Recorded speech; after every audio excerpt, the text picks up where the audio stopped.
Ladies and gentlemen, welcome back to another edition of Tru Picks, where we talk about everything that happens in the NFL. There's a lot to talk about. There's a lot to talk about when it comes to last week, and the past couple weeks we've been missing in action. When I say missing in action, MIA. One of our co-hosts has not been here. It's been a scheduling issue.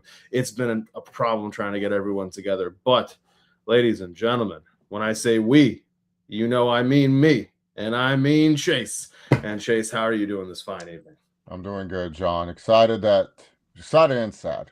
Excited, you know, playoffs are around the corner. Sad because the NFL season's pretty much over. Yeah, It's yeah. It dead. was, It's I gone. was thinking about it. I was thinking about it when I was doing the over under, not the over, the money lines and all that kind of stuff. I was like, it feels like just yesterday that you and I were starting this season of True Picks, that we switched from True Off Season to True Picks. And here we are already at week 18, the end of the regular season. Yeah, It's depressing. yeah, yeah. But I mean, more for you than for me because I'm still getting my feet wet. It was a bit of a depressing January 1st for the both of us. You know, Um, how do you feel about what happened with Alabama? I've been on the end where I've seen Alabama destroy humble teams and just absolutely like Notre Dame, like in 2013, when everyone said, "Oh, Notre Dame's different, resilient kids, they come back from everything," and then Alabama just mollywopped them in the national championship. And I was very confident. I said, "You know what? This Indiana team, great story. Love what Kurt Sagetti is doing with that program.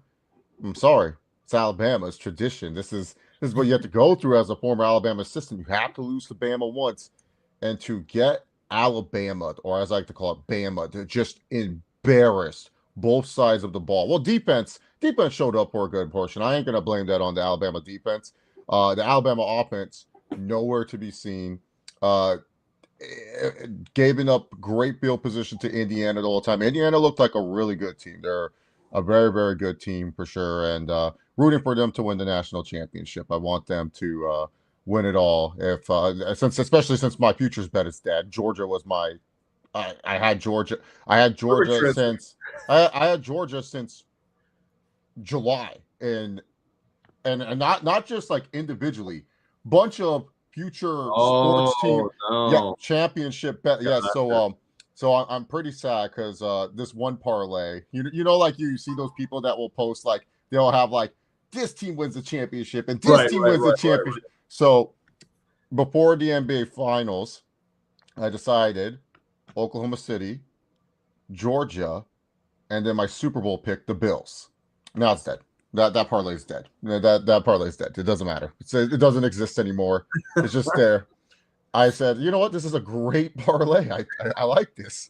It's dead. God, because Georgia couldn't get the job done. dude. I don't I know. think Georgia and Alabama. They're if Alabama says they're going to the Rose Bowl, they're going to be like, no, we're done. No more Rose Bowl for us.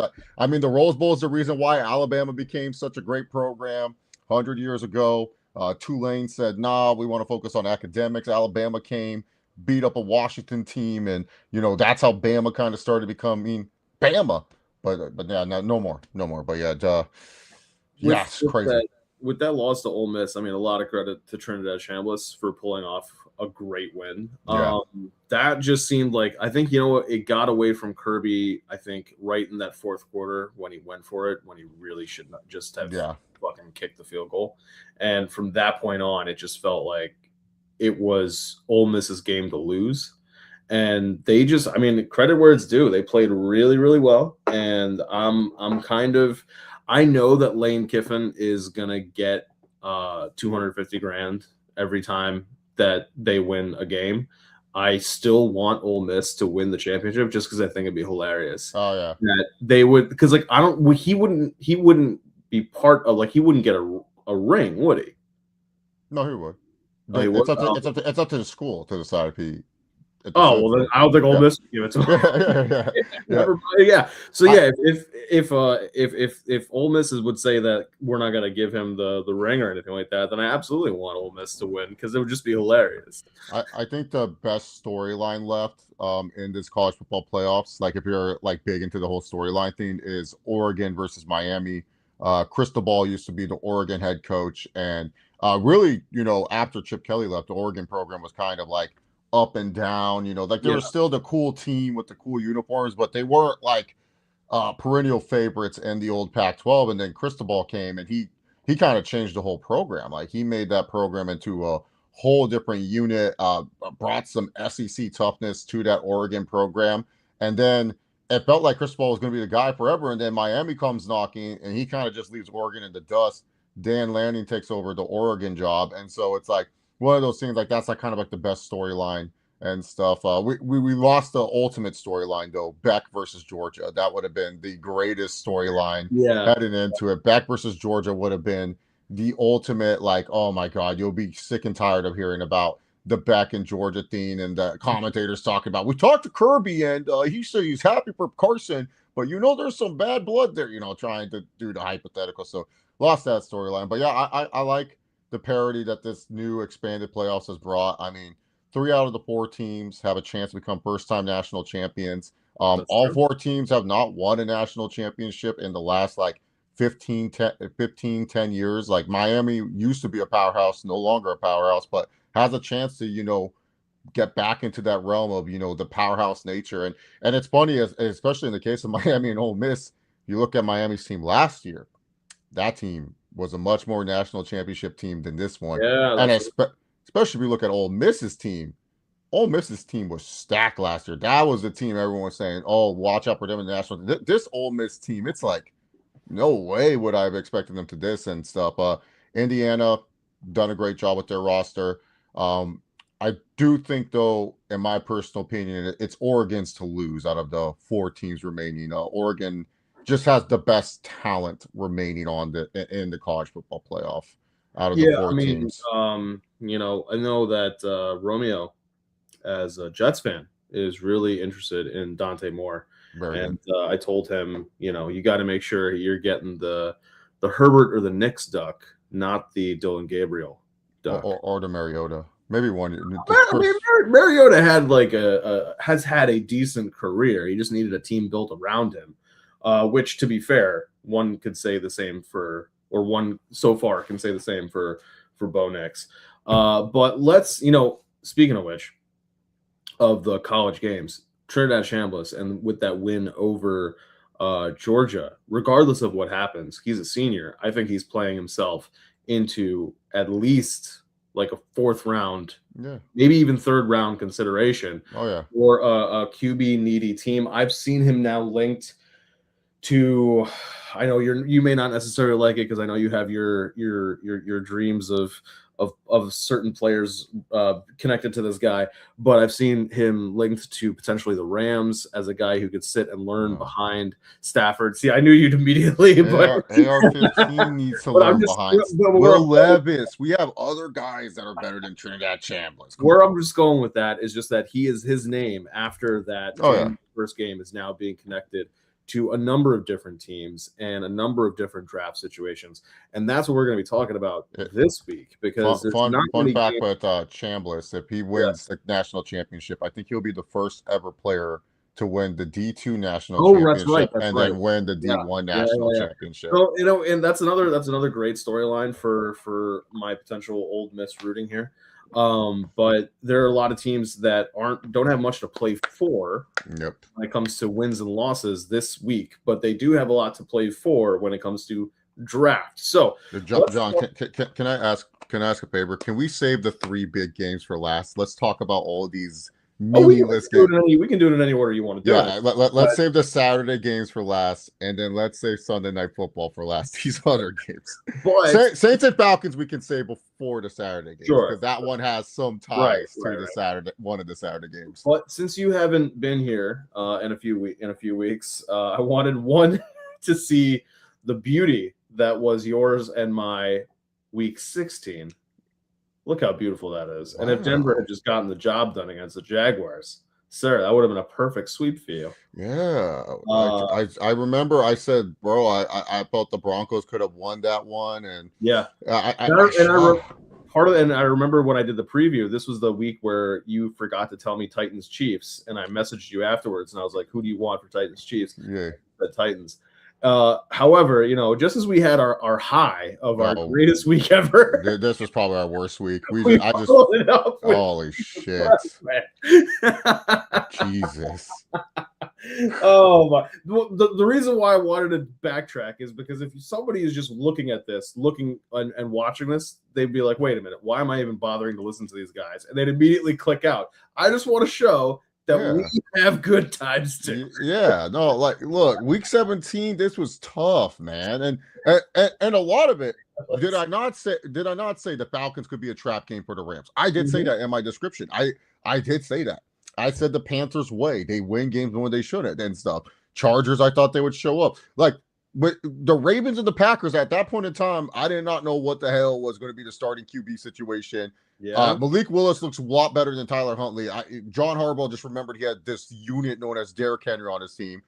The Buccaneers and Dolphins, are you kidding me? What did Quinn Ewers show you to make you think, oh, yeah, the Dolphins are going to win?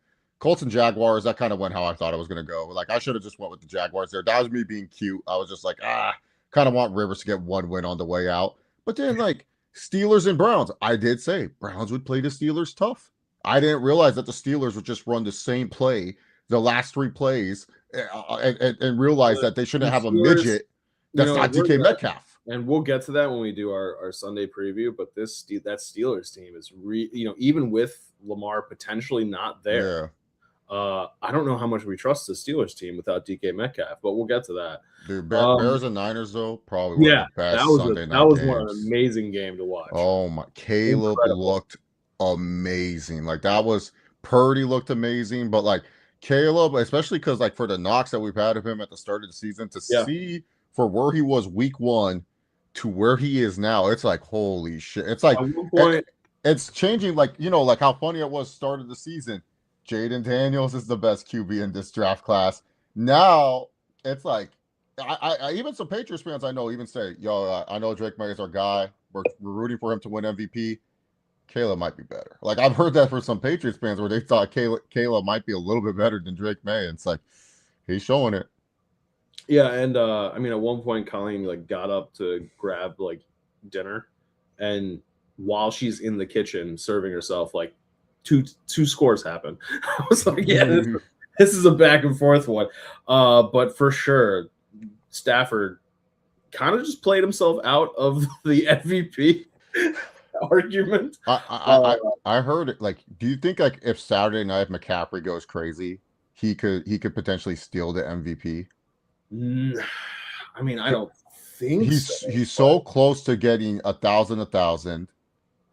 Because like right now, right now the live well, I guess it's technically all live, but the odds right now are Drake May negative 340, Stafford plus 280, Trevor at plus 22,500, Josh at plus 30,000, and McCaffrey at plus 30,000, and then Bo Nix at plus 50,000. So I don't think even if McCaffrey went off that he would vault past a negative 340 of Drake May. Because the thing is, the Patriots still technically have reason to play the starters. Yeah, honestly, I think try to sneak in a Stafford bet before that becomes a negative. I think Stafford still wins it. You think so? Yeah. Well, so yeah, let's turn to this week because there are a lot of games to talk about. All 32 teams playing.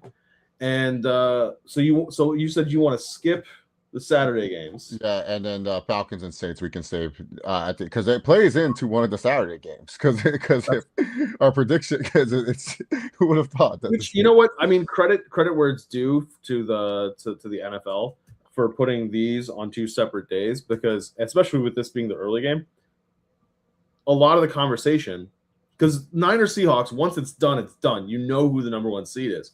But with Buccaneers Panthers, the conversation is just what's going to happen in Falcons Saints. Yeah, and that helps bring you into Sunday. So I honestly, I think they should have tried to put more games on Saturday. Like this Sunday is going to be ridiculous and chock full of games that don't matter. Oh yeah. But damn.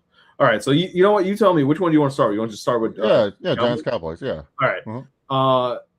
I think the story here basically is the Giants need to try to find ways to lose, and that is despite Mike Kafka trying to find ways to win because he wants to get the head coach job. Like, shouldn't like on paper we should just be picking the Cowboys because not only are the Cowboys the better team right now, Yeah. but they also need to. If they, meaning the Giants, they need to lose. So I'll take the Cowboys. I think there's a way to organically tank for the Giants. We It saw, was we saw our respective little brother do that last week with the Raiders. Like they were like, I mean, listen, we could tackle the guy, but why would we do that? what a great tank job by the Raiders. And the best was when Harlan and I forgot who his partner is, were on the call. Harlan was talking about, like, oh, them, like, do you think they're trying to like lose this game? The players, blah blah blah. And then the guy's like, nah, the players are out there trying their best to win. Like, you don't want to go. And it's like, bro, like you could tell the Raiders. What a culture win for the Giants because so the Giants and the Raiders, are they the only two teams that can secure the number 1 overall pick? Like the Cardinals have no chance or anything? 1 second, I'll let you know. Yeah, because I want to know that situation. Like who gets the number 1 overall pick?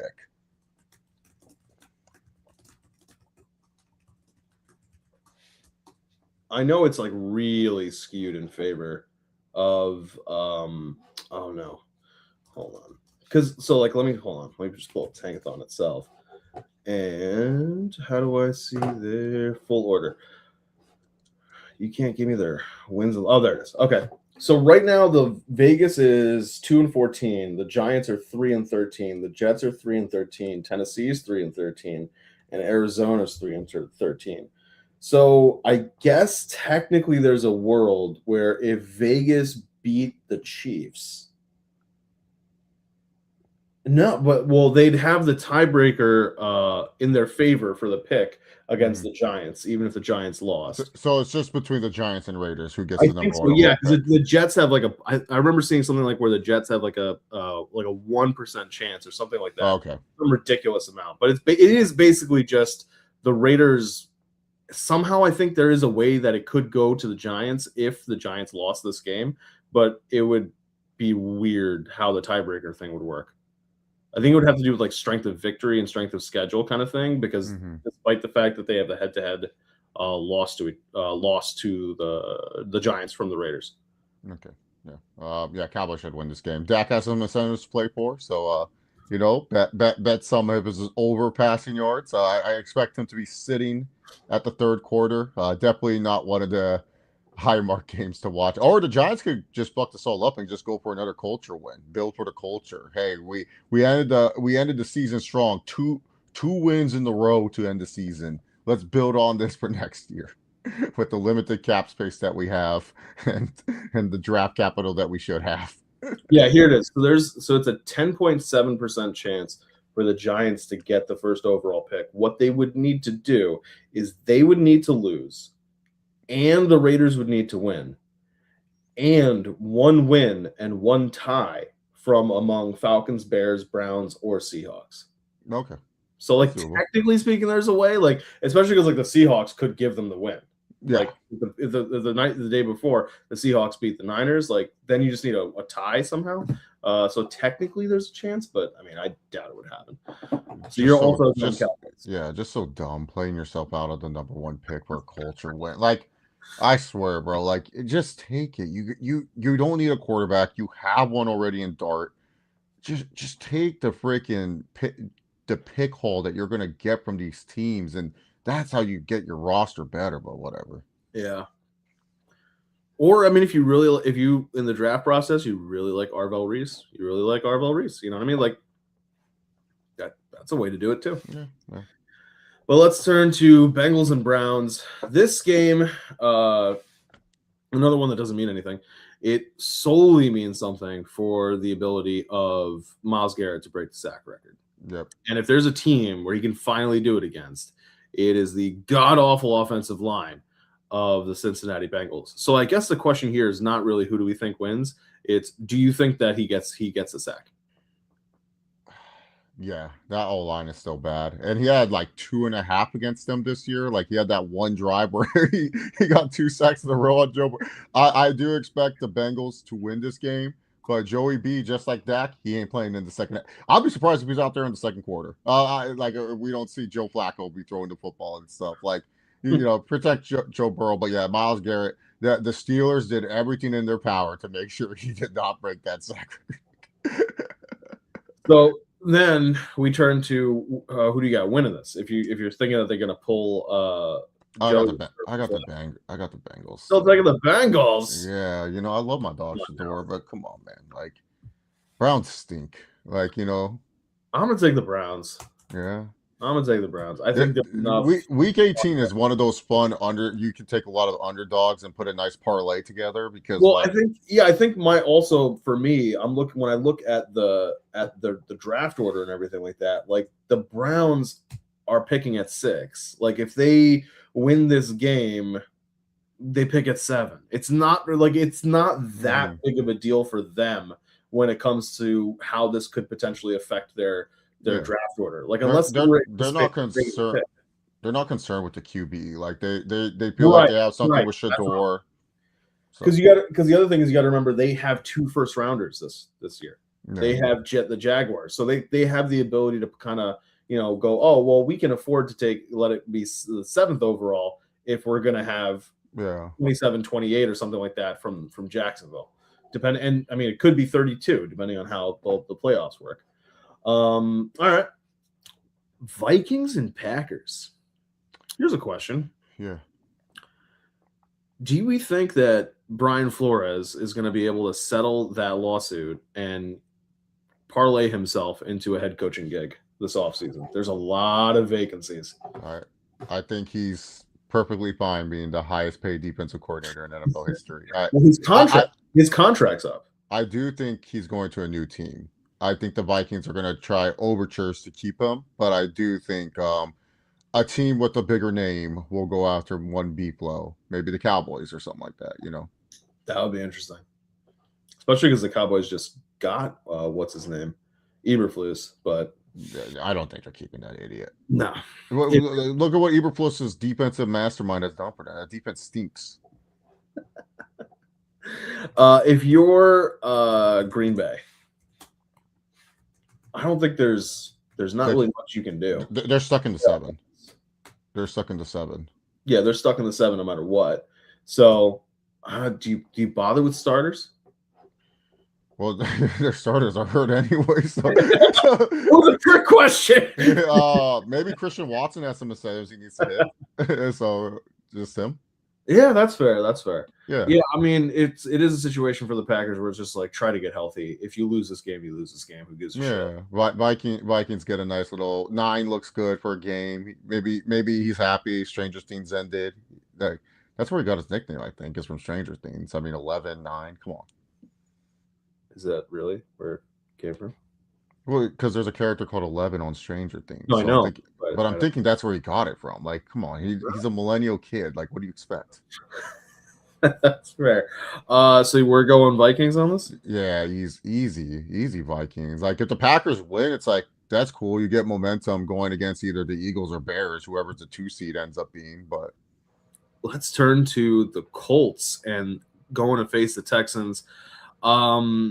So the Colts are going to be starting Riley Leonard, which, shout out to Old Man Rivers for trying. He came in, he shredded some defenses. He made people have to reevaluate whether or not quarterbacks these days suck fucking ass. It's like wait a minute, how is he 44? Hasn't played in 5 years, and he's doing this? It's like, oh, because quarterbacks were built a lot different back in the day, and I had to actually be able to diagnose the defense. The amount of pre-snap clips I've seen of Rivers and people being like, "This is what's missing from the game today." And he's like, "No, right here, right, go." And then that's like leading to a wide open pass. It's like, yeah, quarterbacks aren't built like this nowadays. It was actually. I assume you saw it, but because I wanted to get your thoughts on that long ass clip from Kirk Cousins talking about like when he came in from college and how the learning tree and having to Mhm. learn to diagnose and then going to the progressions. And we've talked about this a lot. The idea that college does not really prepare kids anymore for the art of quarterback, and how really it is just, do you have some toolbox of talents, and which is basically code for, can you run? Yeah. That's in essence what it is. Are you Is can athletic and you can take do you a have hit? a nice arm that we can teach, a la Josh Allen, a Yeah, la Justin Herbert? yeah. It is kind of unfortunate from the idea of like what happens to the game that I love. Yeah. But I do hope that there is some kind of a resurgence. However, I do not trust pass rush in the NFL, the modern NFL, to ever slow down at this point. So it's hard to tell. Yeah. But Riley Leonard is going to get an opportunity here, and oof, that sucks because you got to go up against a Texans team that they cannot they can't improve their wild card status, but what they can do Mhm. is potentially take the division from the Jaguars. So they are actually going to be playing to win. I'm going Texans with this one. I Oh, yeah. feel bad for Riley Leonard, but hey, it is what it is. And welcome to the NFL, I Mhm. suppose. How about you? Yeah, Texans. Like, come on. Like they're going to be playing hard. They're going to be obviously scoreboard. It's on at the same time, right? Jaguars and Titans and Texans and the Colts. They're, Yes. yeah, they're going to be scoreboard watching because they are playing like one of the best teams right now, minus the offense. Like that Chargers game was so funny. How it's like the first two plays, it looked like, oh, the Texans offense is back, and then the Chargers defense was like, oh shit, yeah, we just got to play deep, fuck. And then afterwards, the Texans offense sucked. Like minus like a Woody Marks like 8 yard run on first down. There is nothing this offense could do and stuff. But man, dude, like this Texans defense, it's a tough defense, man. And you know, we gotta give a credit to Herbert. What he was doing in that game. Oh my god. Like the fact that he even survived that game was just, and I wanted them to bench him because I was just like I was worried about his hand, but my dog Herbert, man, he one of the best. One of the best to do it. But yeah, no, the Texans defense is legit. They just need to figure out something on offense. I would take this That's what I was game. about to say. Like, this is a situation where, like, if you are one of the, because like right now it would be Steelers or Ravens who would Mhm. face the Texans. But let's for a moment say that they somehow stole the division from the Jags. Then, as the 3 seed, they They would face the Chargers or the they Bills. face the Chargers. I'm sorry, buddy. But, I do not want anything.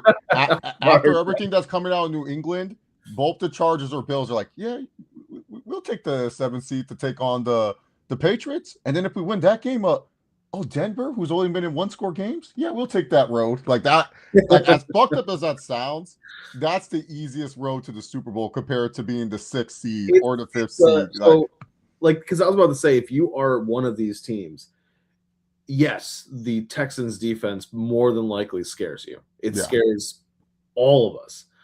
But you also look at the Texans offense so and you bad. go, yeah, but like if we keep it close, which the Texans defense is going to force us to do, don't we trust ourselves to win, to get like 2 scores? Yeah, Like 14 to 17 points? Like we trust ourselves to do that, right? yeah, Like so the question then is, can you stop some ridiculous Jaden Higgins, Jalen Noel deep shot from Stroud and then force them to play small ball, like force them to play close, intermediate routes, and just make sure you're tackling.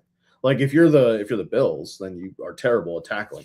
But if you are one of these other teams, you probably, think pretty highly of your ability to bring down ball carriers once they have the ball, even if it's in space. yeah, So I don't know if the Texans are that dangerous as a team. However, once again, the playoffs, we all know defense wins championships. yeah, So exactly. we'll see how this one goes. But speaking Yeah, of, if I were the Texans here, especially on the opposite side of the ball, run the plays that you know won't work in this game with the Colts. and then just cross them off your list of plays for next week. Like this is more of like a game where you just throw shit against the wall and see, does that work? Can we get that to work? Think about who are your potential matchups, which for the Texans, unfortunately, it's a bunch of different matchups that could be. It could be the Bills, it could be the Chargers, it could be the Ravens, it could be the Steelers.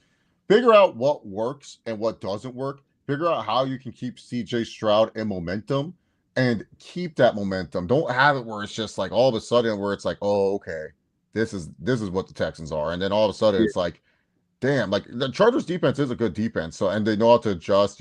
Jesse Minter does a great job at all that stuff. But still, it's like, how'd you drop 14 points on them so quick? And then afterwards, your offense just went stagnant, nothing, couldn't Mhm. couldn't get anything done. So yeah. And Davion, I don't think it really needs to be studied. It's pretty straightforward. Daniel Jones tried to play through a fractured fibula, Mm-hmm.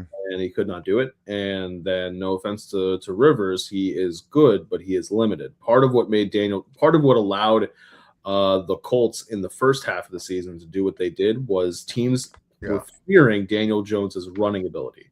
They feared the fact that he could scramble, so even they would not stack people in the box even against Jonathan Taylor. They were trying to protect deep passes, and they were saying, "Can we quickly come up in case Daniel Jones scrambles?" But because of that, play action works really, really well because they did not know if it was going to be an RPO.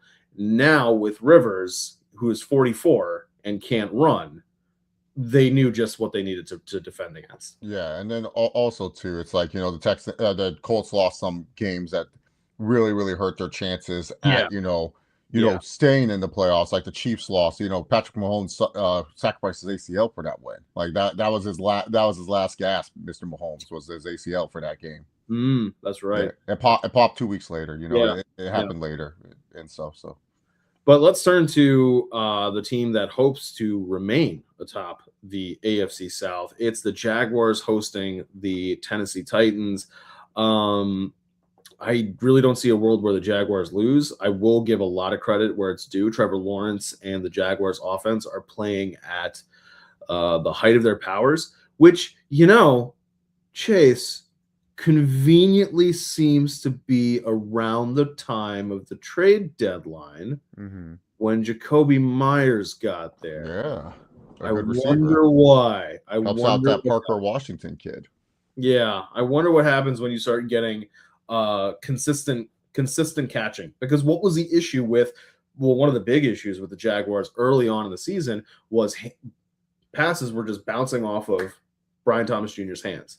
And he could not catch the ball. We thought that he had a lingering wrist injury, and they were trying to just either hide it or rehab it through the season. It was not working well. Then they lost wide receiver 2 and Travis Hunter, but they did bring in Jacoby Myers with that trade. And if there's one thing Jacoby Myers knows how to do, it's if a ball is thrown his way, he just puts his hands up and he catches it. So that's enough to move the offense down the field and continue to open up your run game. And that's where the Jaguars' recipe for success. I don't see it really changing here against a Titans team that has absolutely nothing to play for, except can you continue to have Cam Ward start to make some of these throws that people go, oh, yeah, that's why he was taken first overall. And he is starting to get into the rhythm, starting to get into that flow. And it's cool to see if you're a Titans fan. It gives you hope for the offseason, and it gets you as a Titans fan to really start looking at who are all the head coach available, who is available to become the head coach of the Titans for 2026. So I think we're both going Jaguars, but what I Yeah. want to ask you is who would you want if you were a Titans fan or the Titans GM and you could pick Ooh. anybody to be that head coach, knowing what you know about the roster? Obviously, we don't know who they're going to have available to draft. Right now, though, Tankathon is saying they would get Ruben Bay Jr. Who would you want to be the Titans head coach for next year? Man, it's really tough because it's like you kind of want someone with. It's hard for the Titans because I feel like their ownership wants like a name that has been there already. They don't want to. They don't want to go with like they tried the fresh new offensive coordinator route with Callahan and that Mhm. stunk. And so now it's like, oh, are you really like out of this coaching pool? Are you really satisfied with like a Minter or the Packers DC or the Rams DC? Are you really satisfied with that?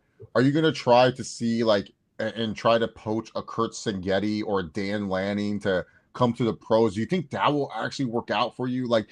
And so I feel like with them, they're looking at it where it's like, hey, let's just get a proven name. Mike McCarthy's still around. People hate him, but Super Bowl winning coach always produces winning seasons. Like, do they always end up being the wins for the teams, or do they always end up to the destination where they want? No, but if you have a young quarterback like Cam Ward, a guy like Mike McCarthy is not a bad call. Or Matt Nagy, another guy Well, who has done this is well. this is CBS Sports saying this came out December 31st. 7 head coach candidates for 2026. No particular order. Yeah, They've got your guy Jesse Minter, of course. Matt Nagy, Yeah. Robert Saleh, No, Salah should stay DC for another year. Cliff Kingsbury. No, Kingsbury. I think it's like Kingsbury is high end OC. I think he works better as an offensive coordinator, where he can like just focus on doing that. And like Kingsbury's like a good cop to have. Where Dan Quinn may be bad cop, Kingsbury's like Yeah, the cool uncle you go to, be like, man, Coach Quinn, hey man, it's all right, man. When I was with Johnny at Texas A&M, he'd be drinking all the time and stuff. Like, that's how Kingsbury's more like that. Kingsbury's like the cool OC. He shouldn't like, if Kingsbury wants to coach again, head coach, go to a small college program like Texas State or something. Go to a college program that has billionaires and shit, and just let the billionaire build your roster, and you can just look cool on the sideline. Like that. That's it. So who else do they have? they have, in addition to those two, 2 names that you wouldn't think of. One is Declan Doyle, who is the current offensive coordinator of the Chicago Bears. So it's saying he's only got 1 season as a coordinator, but he's a product of both Ben Johnson and Sean Payton's coaching trees, having spent 3 years with New Orleans as an offensive assistant and 2 with the Denver Broncos as a tight ends coach. He was in Denver the past 2 years and then came over. And then also Grant Udinsky, who is the Jags offensive coordinator. And Too early for those two. yeah, Like it's like maybe they will go to another place to be coordinators, like where it's like, oh, I actually, because like, I'm sorry, like the OC for the Bears, are you really taking credit for what Ben Johnson's doing? And then same with the OC for the Jaguars, are you really taking credit for what Liam Cohen is doing on offense? So maybe they go somewhere else to prove, oh, I'm an offensive wizard myself and stuff. I have seen some conversations about Chris Shula, the DC for the Rams. Yeah. That would also be. I cannot realistically think that a team would want to hire Matt Nagy. Like, I think a team will, because there are some teams that are out there that will be a little desperate. Not necessarily this year, but I'm saying in general. But like, since he arrived, their offense has steadily regressed. Yeah, no, I think it's just with Nagy, it's just because he has the pedigree. Like, and then also too, he kind of knows how to adapt to like what defenses are doing. Like, yeah, the Chiefs' offense hasn't been good since he's arrived, but keep in mind, like, it's like him, Reed, and one other fool. And then when he went back to the Chiefs, Bieniemy was still there. So it's just like there's so many cooks in that kitchen that maybe that's where it's like sometimes the play calling's off. But I do think that honestly, I think they might go with like a proven name like Nagy or Mike McCarthy. I think I think we're going to be really hard pressed soon in the NFL to see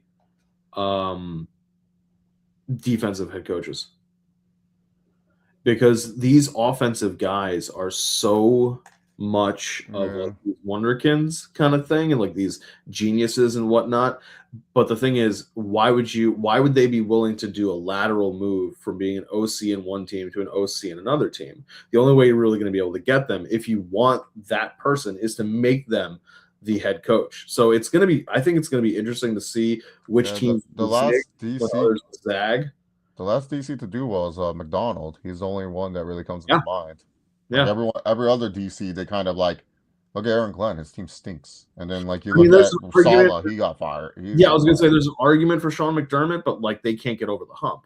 So it's like, okay, well, I always forget them. Yeah, but I'm talking about recent memory. It's only been Mike McDonald, really, to be honest. That's been a oh yeah, success. sure, Yeah, a few years, yeah, out of all the recent hires, it's been McDonald. He's the only DC that has done shit with their team. yeah, yeah. And so where I'm going with that is, I don't think that I think Minter could get interviews and could potentially get one because of his age. Yeah, Over he's the young. fact that he's DC, they'll be like, okay, if we get him, he'll be able to identify better the offensive coordinator that he needs to be able to pull off something. I'm hoping. I mean, depending on how the season ends, it could affect whether or not Vance Joseph is one of those guys. But that's what I'm saying. Like, if you're a team and you saw, whether or not there were other things in play, people saw what Vance Joseph was as a head coach. So, like, is there an argument that that's really what's working against him? I think that's what's working against Matt Nagy. But we'll see. Let's turn to Raiders and Chiefs. Speaking of Matt Nagy, Hey, did you see how Chris Oladokun sounds like Patrick Mahomes? Like he just sounds just yeah, like him. yeah. Yeah, man. I hope Travis stays one more year, and it's really exciting. Like he sounds like a less froggier version of Mahomes, man. Like, who's this clone? Like, where did when Julius Thomas all of a sudden became a thing? I think the Chiefs cloned this Chris Oladokun character. He was fun to watch on that Christmas day. That was fun. That was annoying as shit because I was like, I know what they're trying to do, Yeah, man. and I'm just like, okay, listen. I would have diced you guys up, but you guys are lucky I was in the press box. Whatever.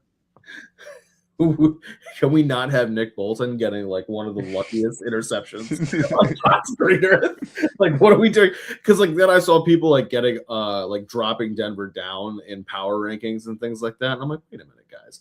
Like, if you box score watch, yes, it looks terrible. If you just look at the fact that it was 20-13, if you look at what their offense actually did and how they scored on the scoring drives that they had, it was actually a pretty one-sided beatdown, especially considering the fact that outside of the cornerbacks, Kansas City had all of their starters on defense. I'm like, this is not like, what are we doing here? They were just trying to get out of there as fast as possible, and that's what they did.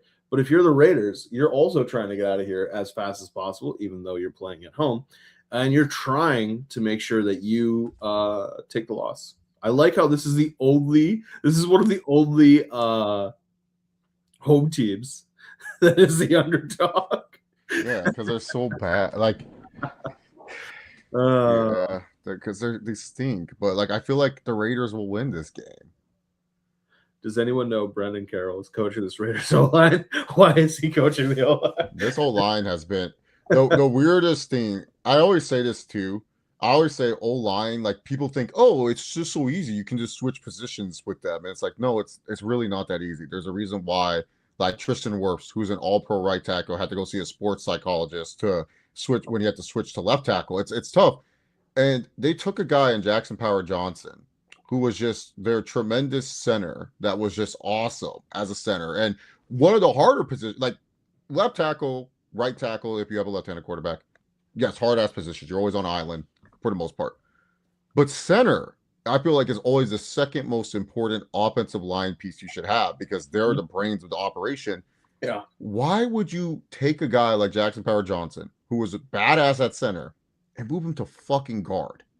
That makes no sense. And he had a bad year. Yes, I know he's been injured too, but he had a bad year because of it. And it just makes no sense. Like, if you have a kick-ass center, keep that guy as your kick-ass center. Like, what are we doing? It is a weird situation, and I gotta say, the fact that Ashton Genty is as high as he is in scrimmage yards and just, I think he's like either he's second or he might be first or second in all rookies, and he is doing pretty just generally well in scrimmage yards. He would be second. He would be second because that DK kid from the Titans, he has a chance to. DK. Yeah, because he does, but he does the kick returns and stuff for them too. But Sure. I think he leads the NFL in all-purpose yards too. DK. I would, if he's doing the punt returns and whatnot, that would not. Yeah, he has a chance to like break an old like 1980s record at like 2000. But yeah, no, Genty. I was saying this when I was watching with some of the people. I was saying, I was like, bro, I feel like every time I see Genty do a good run, they always just get called back. Like his yards should be much higher because like the Raiders line keeps calling it back in. It shows the talent that they got in Ashton Genty. You just gotta put an offensive line in front of him, and it will work magic. Who do you think the Raiders take, quarterback wise? Mendoza or Moore? You know, I think the smart pick is Mendoza Yeah, it should be the pick. because he just seems more like that like clear-cut franchise guy who's going to be able to just do everything you need him to do from media, all that kind of thing, which is a dumb thing to be looking for in a quarterback, but at the same time, it's like head on the shoulders straight. And that is not a knock in any way, shape, or form against Dante Moore. It's just you can see it in Fernando Mendoza, where it's like this guy just looks like a natural born leader in how he talks, how he walks, everything about him. And Dante Moore is absolutely a leader. He has to be because he is taking this Oregon team to where it is. But at the same time, it's just like this guy just looks like if you needed to build a fucking franchise quarterback, that's who you would take. And he can make all the throws. And Dante Moore can make all the throws too. But honestly, there's a part of me that thinks that Dante Moore is the better choice because Dante Moore has the agility to make up for this offensive line being terrible. Yeah. It's one of those things. I think Moore is the better passer than Mendoza, but I'm with you that Mendoza is the better overall choice because I feel like even if the Raiders suck, he will find a way to make it where it's like a positive experience for his team and being a leader and a captain, and which is also important when you're a bad NFL team. But it's one of those things. I'm just interested because, like, the Raiders are throwing the smoke. I think the Dante Moore stuff is all a smoke screen by the Raiders. I really do think that they are set on Mendoza. They're just trying to see what team will offer them a Godfather offer for them to leave the spot to secure Mendoza and make it where they move down for Dante. That team picks Dante Moore. So I think the Dante. wait, so you're saying that the Raiders really want Mendoza, but they'd be comfortable with Dante Moore. Yeah. I think Dante Moore is a smokescreen. Like them saying Dante Moore, that them talking about they might select Dante Moore. Isn't the argument there that it would have to be the Jets? Yeah, they're trying to get the team to trade up. What they're doing is this: they want to see if a team loves Dante Moore that much to give them a Godfather offer for the Raiders to be comfortable being like, you know what, they could be playing us here and taking Francisco, but it's okay because we know we're fine with Dante Moore as our consolation and all these draft picks. The only team that would make sense for is the Jets and the Cardinals. The Cardinals. The Jets pick 3, the Cardinals pick 4. Yeah, so, no, but they could offer Godfather offers. That's what I'm saying. No, right. I agree with you. But what I'm saying is, let's say it was the Cardinals, right? And they trade the pick to the Cardinals and they get the 4th overall pick. Well, let's say the Cardinals take Mendoza and then the Jets take Dante Moore at 3. Yeah. No, and then the Raiders say, you know what? It doesn't matter. We'll load up for the next draft class. What was that linebacker's 40 time? Take him. Take him. The other athlete on this team. But let's take an offensive lineman. I mean, they need that too. But no, I do think Dante Moore is a smokescreen for the Jets. They're going to see how much the Jets really love Dante Moore and stuff. The Cardinals are picking 5, so they could if the Titans take Ruben Bain Jr., then at least they'd be able to get Spencer Fano. Yeah, or Proctor. Or Proctor, yeah. They have their options of offensive tackles. But yeah, I do think it's more of a smokescreen. I honestly don't think the Raiders are in love with any of the quarterbacks in this draft, but I do think that if given, they have to take Mendoza. They can't take anyone else. Let me ask you this question. Right now, and granted, all this is going to potentially change with Week 18. But if you're the Chiefs, and let's just assume for a moment that Tankathon is what happens. I don't want these hypotheticals, man. Just get to the point. Let's assume How does this help me, man? I'm about to tell you, Pat. Okay. If all of these picks happen the way Tankathon says they would happen in the draft, at number 8 overall, Mhm. the Saints would get Jeremiah Love. And then at number 9 overall, the Chiefs would take Francis Maigoa from Miami. My question is, if you're Oh, the Chiefs, man. isn't there an argument that you, for one of the first times in a long time, you're picking in the top third of the draft? You should want to try to lose this game to the Raiders? Yeah, I would. Because like if the Chiefs, because like I get why they're going for an offensive line, but honestly, that's not the Chiefs' biggest issues. They need better skilled position players. Jeremiah Love, But that's what I'm Jordan saying. Tyson. Jeremiah Love, that's what I'm saying. If Tankathon was 100% accurate, he Man, would give go me Cardell Tate. 154. Imagine me with an Ohio State wide receiver, man. It'd be great. Just give me Well, that. they got Cardell Tate going 6th overall to the Browns. Honestly, I think Cardell Tate is going to play himself into maybe a top 5 pick. I'm being dead serious. I think he's going to play himself it. Well, I think his combine is going to be really, really good to that point. But yeah, no, if I'm the Chiefs, yeah, why not tank this game? Get a chance to get, a 6th, 5th pick, depending on how the other games go. And you're in the top 10. And like, worst cases, if you don't get a good skill position player out of this, heck, you get a pick of another offensive lineman. You just have to hope this one doesn't turn out to be a bust. Like that's the only problem. They've been picking offensive line and it just hasn't panned out. But like, I don't think that's necessarily like the main issue. It's just the skill position players for the Chiefs are not being consistent enough. Like Xavier Worthy's taking a step back. Rashid Rice did not look good since coming back. Like a couple games he looked good, but didn't look good. No running backs, as my Mahomes has been saying for months that he wants a running back. Speaking of which, if we could do a phone a friend, and the friend being Mm. Pat, Davion would like to know, Pat, how do you feel about Mekhi Lemon?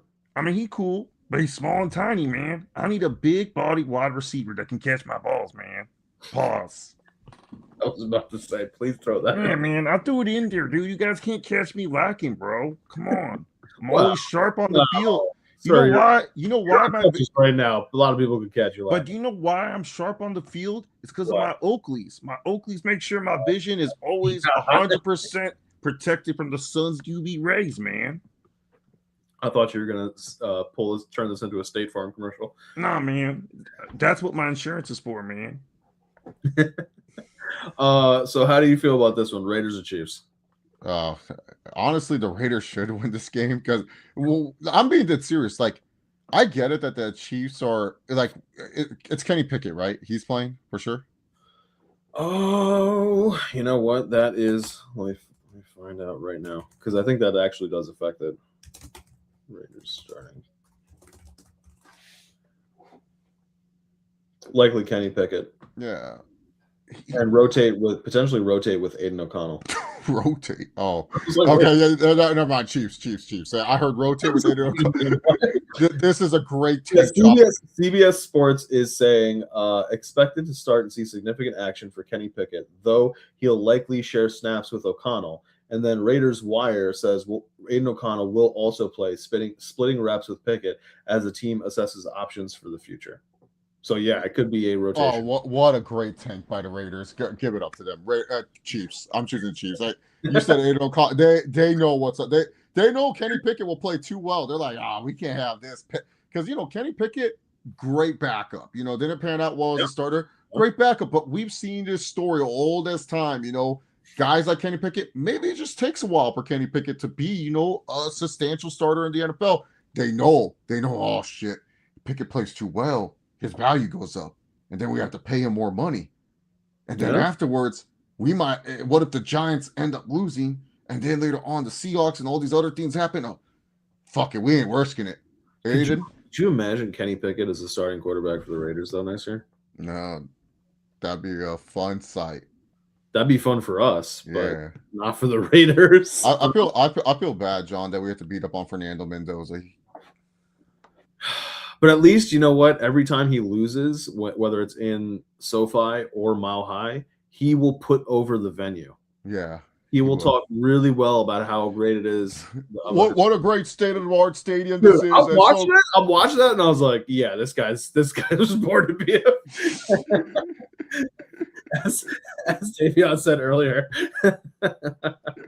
That was literally the first time I've heard Mendoza talk, and I was just like, I was expecting him to sound like just like every typical white guy quarterback and stuff. This guy cut a wrestling promo. He Like did. I was like, who's this Macho Man Randy Savage cutting a promo right now? Oh no! Well, yeah, no Max Crosby. Yeah, But he has to play basketball. James is asking, do we think T Mac is getting Rookie of the Year? He's the favorite right now. Tyler Shuck has something to say about Tyler that. Shuck is plus 190 though. How did Shuck get like? I know Shuck barely played. Like Dart has better stats, and Dart's not even considered. No, because Dart is like losing games. Shuck is winning games. Yeah, that's true. Shuck is my guy. Shuck, he's a winner. You can't be Rookie of the Year. Your team is 2-13. Yeah, that's true. Playing all those games. Yeah. I think Shuck has a chance, man. We're gonna get to that one. But this is a game that I was talking to. So we were down in Wilmington today, and we were visiting Colleen's cousins and talking to her cousin's husband and son. And the son's like, no, I want them to beat the Lions. I was like, you really don't. Like, there's really nothing for it. Like, if they beat the Lions, like it's cool, it's fun, but you can't help you can't really help your seeding. And if you keep the second seed, you host the Packers, and if you lose and you become the third seed, you host the Rams. Yeah. Like either way, it's going to be a tough game. It's not really, but you risk injury. Like you already are in a position where you need Rome Dunze to heal up so that you have him for the stretch run. Don't put yourselves in a position where it's going to be you're risking more injury. I'm taking the Lions here because I don't like the Bears should not like. But then I also think about it and I go, do you think Ben Johnson doesn't want to lose to the Lions? Yeah. Well, do you think did you see Ben Johnson's interview? Interview that he did with the media. The media. So Caleb really close to the mythical 4,000-yard passing. So that they were trying to get him to say, oh, is he going to play the whole game? Is he not? And Ben's like, nah, we're all about this. And then one reporter literally said, it's kind of a big deal here if he gets 4,000 yards. He must be new here. And Ben kind of laughed it off, like joked around with the reporter. But I feel Ben Johnson, he's like, I get a home game, I face either the Rams or I face the Packers. I'm cool with either or. I do not care. I am just going to look at they did a good thing of making sure that the Eagles, Commanders, and the Bears and Lions are on the same time. So that way it's like you can kind of tell when either team is going to concede in this situation because the Bears will realize, oh, if the Commanders get up big, we can concede and lose this game because if the Eagles lose, it doesn't matter. We're still the 2 seed. But yeah, it's one of those situations. It doesn't matter. Like pick your poison. I think the Lions win this game too. I don't think I think Caleb doesn't get it. I think that's when the Chicago fans they'll boo a little bit because they're pissed. Caleb won't get 4,000. Which, I would not be that upset about it if you're a Bears fan because it's like if he's doing this well, it's going to be next year or the year after. It's coming. It's on its way. So I think you're taking the Lions as well. Yeah, I'm taking the Lions. Like, all right. Some of those players have a sentence to play for. So, man, you remember like 3 weeks ago when Chase thought this was going to be for the AFC West. I thought it had a great chance, but it's okay. It did have a great chance. Keenan Allen's playing for some incentives, bro. You guys better let him hit it. What he needs 3 more receptions and 70 more yards. Oh yeah, he can absolutely. Yeah. All they have to do is not line him up against Pat Surtain. No, I think they're not going to. He told Trey Lance, "You better hit this, and I'll take you out to dinner." Wait, how much is the incentive though? $750K. For the receptions, and then $250K for the yards. So $1 million.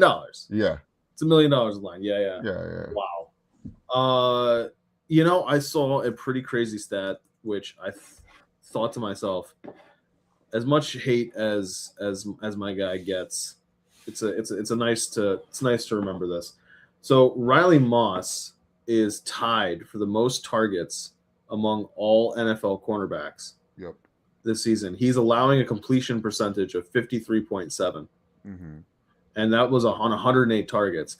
And last year, He had 102 targets, and he had 62.7% completion. Wow. So he's actually getting way better for starters. And second off, that was with him having to be CB1 for a couple weeks there because Pat was out with the concussion for a couple years. Not a couple years, couple days, or not even a couple days. It felt like years. It should have been days, but it was weeks. So I don't think Riley gets the credit that he deserves. But that being said, he really does need to figure out how to stop doing those goddamn PI calls. The Chargers are resting a lot of people. Yeah, we want to see New England. We're on to New England. That's So all we want. look, instead of, because I think we're both going to pick the Broncos here. Yeah.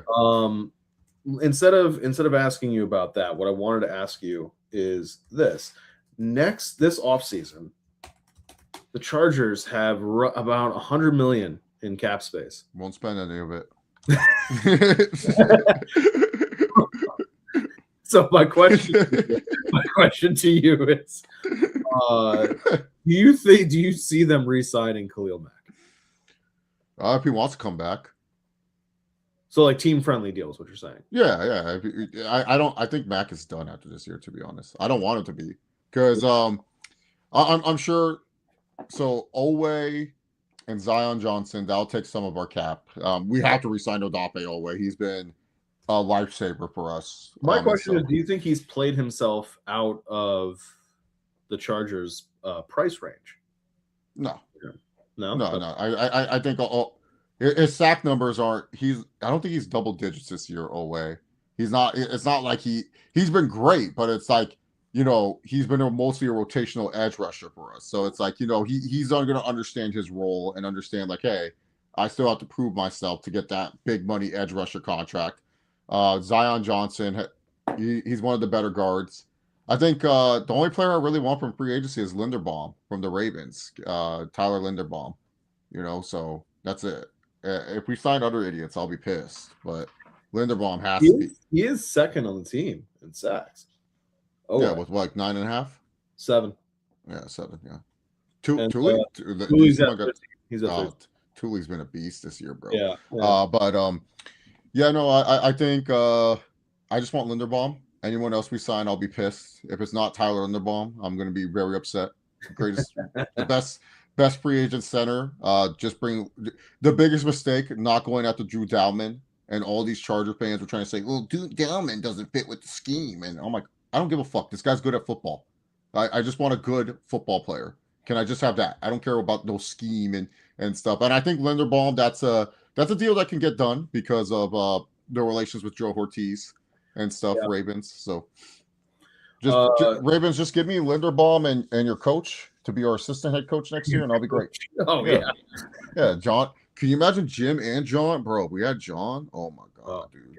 No, but honestly, I do think the Chargers are going to sign Owe and Zion Johnson. Maybe a couple other guys. That's what I was about to ask you. Zion, Trevor Penning. Honestly, Penning good. Yeah, well, I think Penning, we might bring back on a team-friendly deal, to be honest, like a one-year prove-it type of thing, because we've been doing like a lot of like he plays tight end for us, where like we do the tackle-eligible shit. He's been playing tight end for us, and he's been good. I've been liking what I've seen out of Penning, so I wouldn't be surprised if we brought back Penning on a nice little like team-friendly type deal and stuff. So yeah, Penning, Zion, Owe. Who else is like? I don't think we bring back Keenan Allen. I think it's done after this. Like, it was nice to have him, but yeah, he's not coming back. We have Trey Harris. We have Lambert Smith. Yeah. Do not pay for a wide receiver. We have enough of these idiots. Oh, look at Davion. Look at Davion. The greatest Charger right now, Joe Alt. I miss him. Cameron Dicker missing kicks. He just got engaged. Joel. Oh, did he? Yeah. To who? Oh, the tiny ass girl I saw on his Instagram. Yeah, his girlfriend. Come on, bro. My boy pulls, dude. Yeah. Let's turn to. Wait, speaking of which, you see the fucking New England Patriots fans in the comments on Drake May's wife's posts? No, are they horny? So she does. No, they're no. They're hilarious because like she is. I don't know much about her outside of the fact that she posts a lot of cooking videos. Oh. And so on all of them, they're like, make sure Drake gets his veggies. Feed him, but not too much so he doesn't get a stomach ache. Like make sure he's getting this. Like be like maybe they'll be like maybe you want to add a little bit more milk. He needs the calcium for the bones, like that kind of shit. And I'm like, wait a minute, why are you doing this to this poor lady? I'm like, but on the flip side, they are watching them, right? So like she's getting the views and the clicks that way. And they're getting the interaction. They're commenting. They're helping. That's hilarious. Like this girl's just probably like, honey, while you're an NFL player, I'm just gonna follow my passion, do cooking videos. And Drake May's like, sure, do whatever you want and stuff. And then she's doing this, and they were more worried about like, oh, is that enough protein intake for my boy? Oh, that's too much carbs. He might carb load during the game.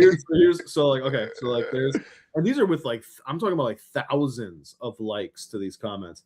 Somebody going like, the way Drake May is going to eat those oat bars is going to be so tough. You should make a cookbook so we can all eat like Drake May. You read recipes the way Drake reads defenses. Perfect people. Like what?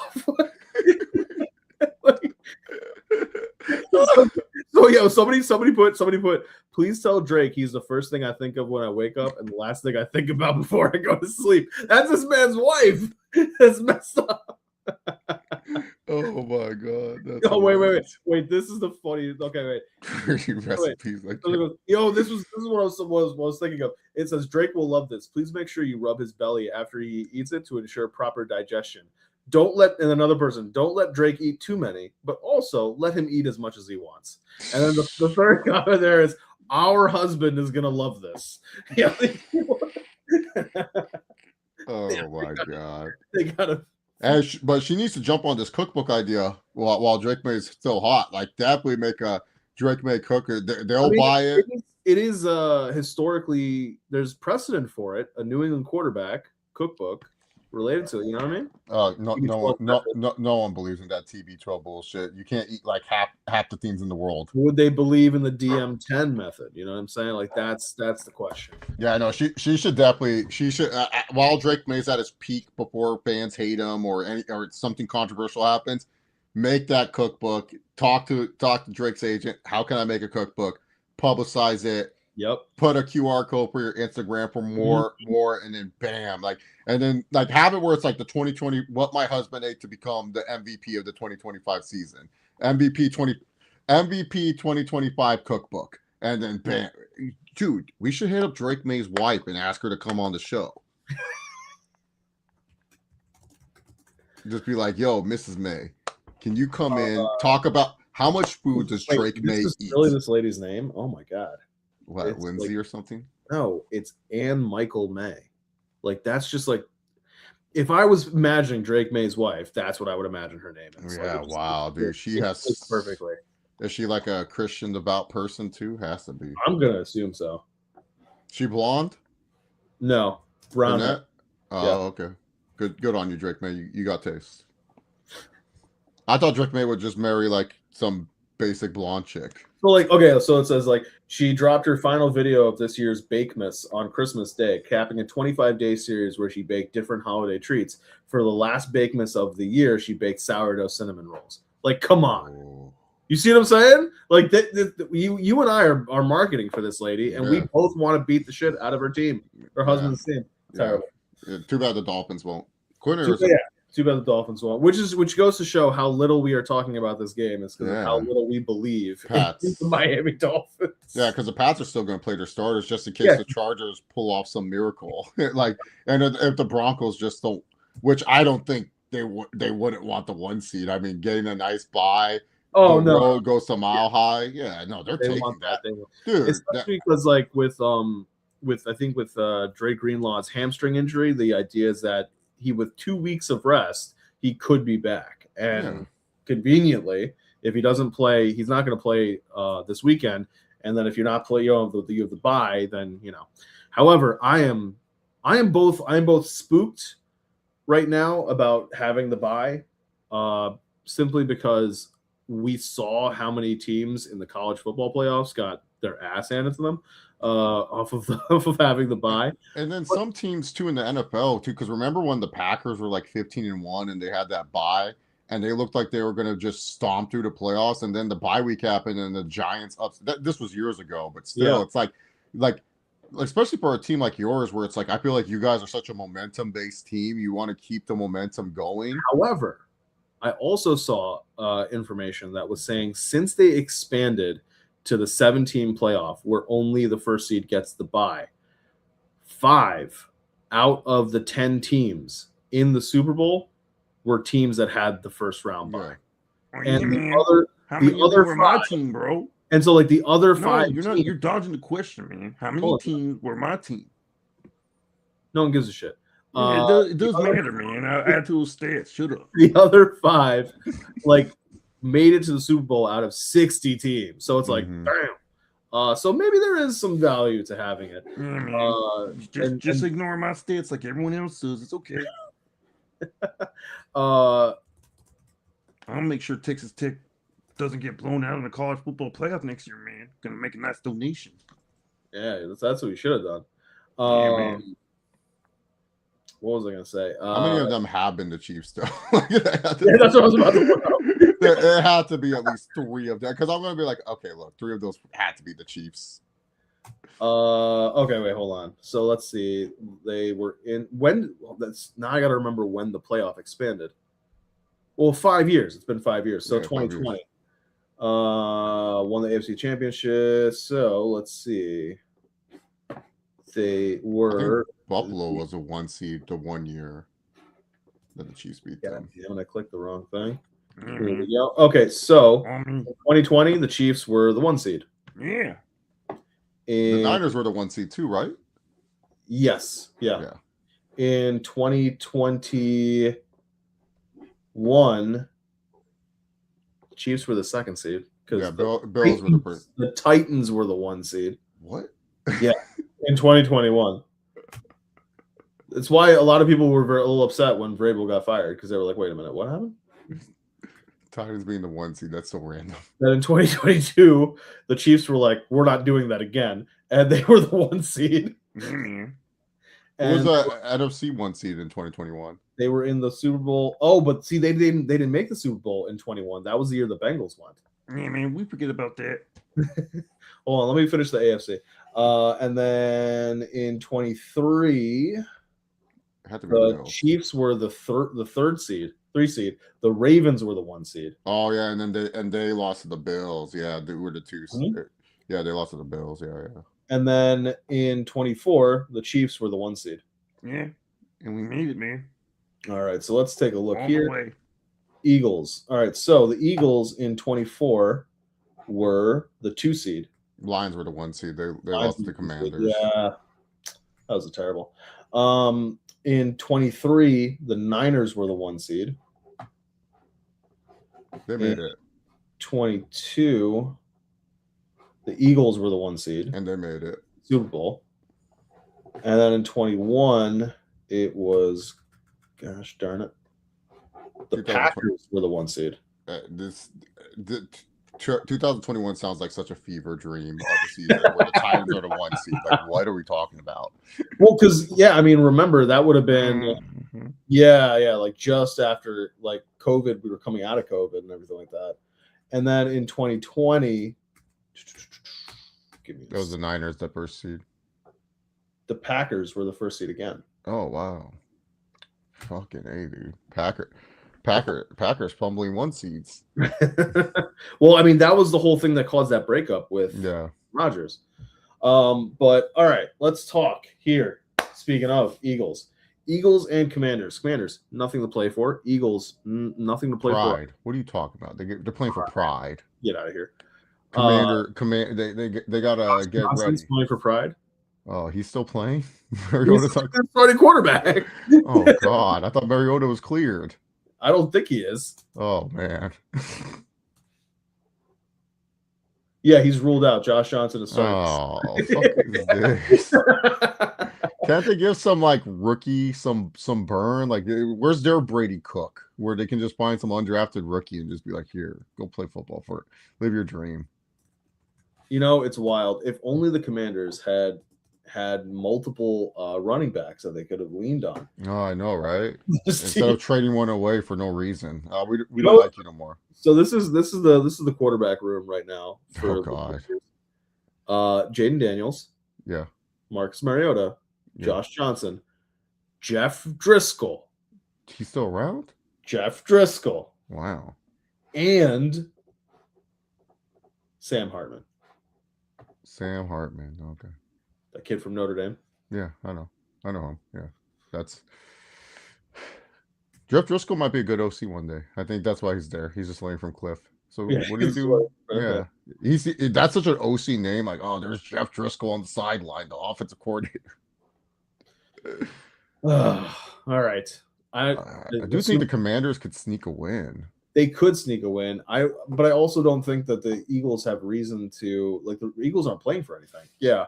No, So well, in our scenario, they are, because if the Lions win, then the Eagles get the second seed. And they face the Packers. That if you're the Eagles, if you're the Eagles, wouldn't you want to face the Packers more than the Rams? The Rams kind of play you tough. Like, the Eagles and Rams games are always epic. Yeah. I would rather face the Packers. That's true. I like the cut of your jib. The Eagles do have something to play for. Yeah, they do. They have more to play for than the Bears. Like, the Bears, I think they're which makes me wonder, though, why is this so close of a spread of a money line? I think because I think the reason why they're doing it is because both the Bears and Eagles are going to be scoreboard watching, and then, like, there's going to be a point in the game where they will pull their starters depending on what the scores are. So I think that's why it's so close. They got the over-under on this at 39.5. Yeah, the Eagles don't score touchdowns, bro. Oof. They got the here's a fun question. They have the over-under for Patriots Dolphins at 45.5. How many of the 45.5 do you think the Dolphins score?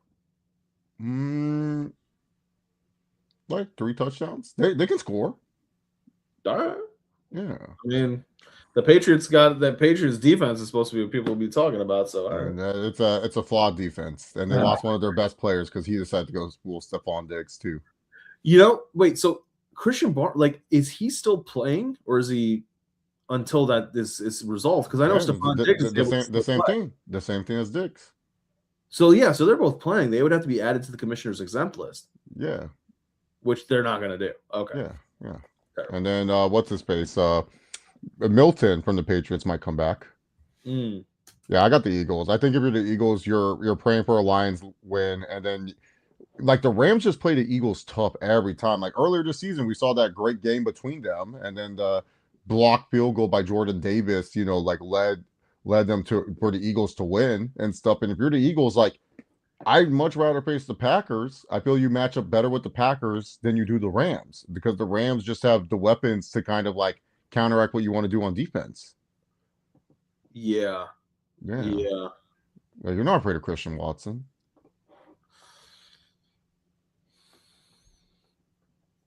The Bears, it's like kind of like whatever. Like, you either have to try to deal with, like, the Packers, who always give you, like, I think if you ask Bears fans, they'll tell you we'd much rather lose to the Rams than lose to the Packers in the playoffs. For sure. That would be the. But also the Packers, it's just like, yeah, I get it that they beat them, but come on, like, that win was so goofy and stuff. So Packers fans are going to hold on to the fact, well, Jordan Love was hurt, and Josh Jacobs was hurt, and stuff. So I do think I think if you're the Bears, you're like, let's try our luck with the Rams. They've been kind of sliding a little bit, the Rams. Yeah. All right, so Rams and Cardinals. I know how much you love your Cardinals. You know what? Give me them. Fuck it. I don't think they're the Rams have nothing to play for. What are they playing for? Can they get the 5th seed? I don't even think it's they wouldn't even get the 5th seed. It's either the Niners or the Seahawks get the 5th seed. Yeah, so what are they playing for? Pride? No. what they're resting their the fact Cardinals are plus 330. That's a great money. I like Cardinals aren't. They're pretty horrible. I don't think Sean McVay ever wants to lose to anybody. Yeah, you're right, John. I don't want to lose to anyone. It's called legacy. Greatest head coach of all time, but whatever. I have the greatest head There coach of you all go. time. The Rams are playing their starters. What? Okay, yeah, give me the Rams then. I thought they were going to rest them. Yeah, give me the Are the Rams. Rams playing their starters? Yeah, give me change my pick. I thought the Rams were trying to what? Yeah, according to ESPN, he. Oh, okay. Perfect Sean McVayism right here. It says the Rams are playing their starters as confirmed by Sean McVay, who stated they need to play better football and use the game for rhythm before the playoffs. Sounds Man, exactly like you I gotta would get the rhythm. Sean McVay would say. Change Chase's pick to the Rams. Fuck him.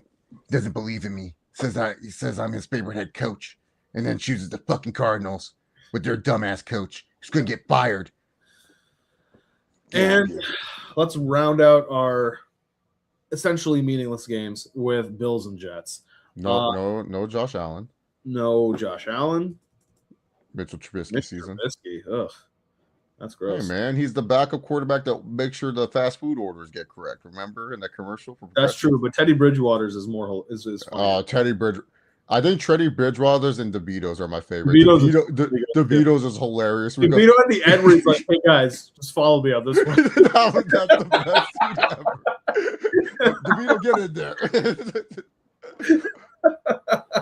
DeVito, get in there. Yeah, my favorite part is the Teddy Bridgewater at the end. He's like, "You're not a mechanic. You're not."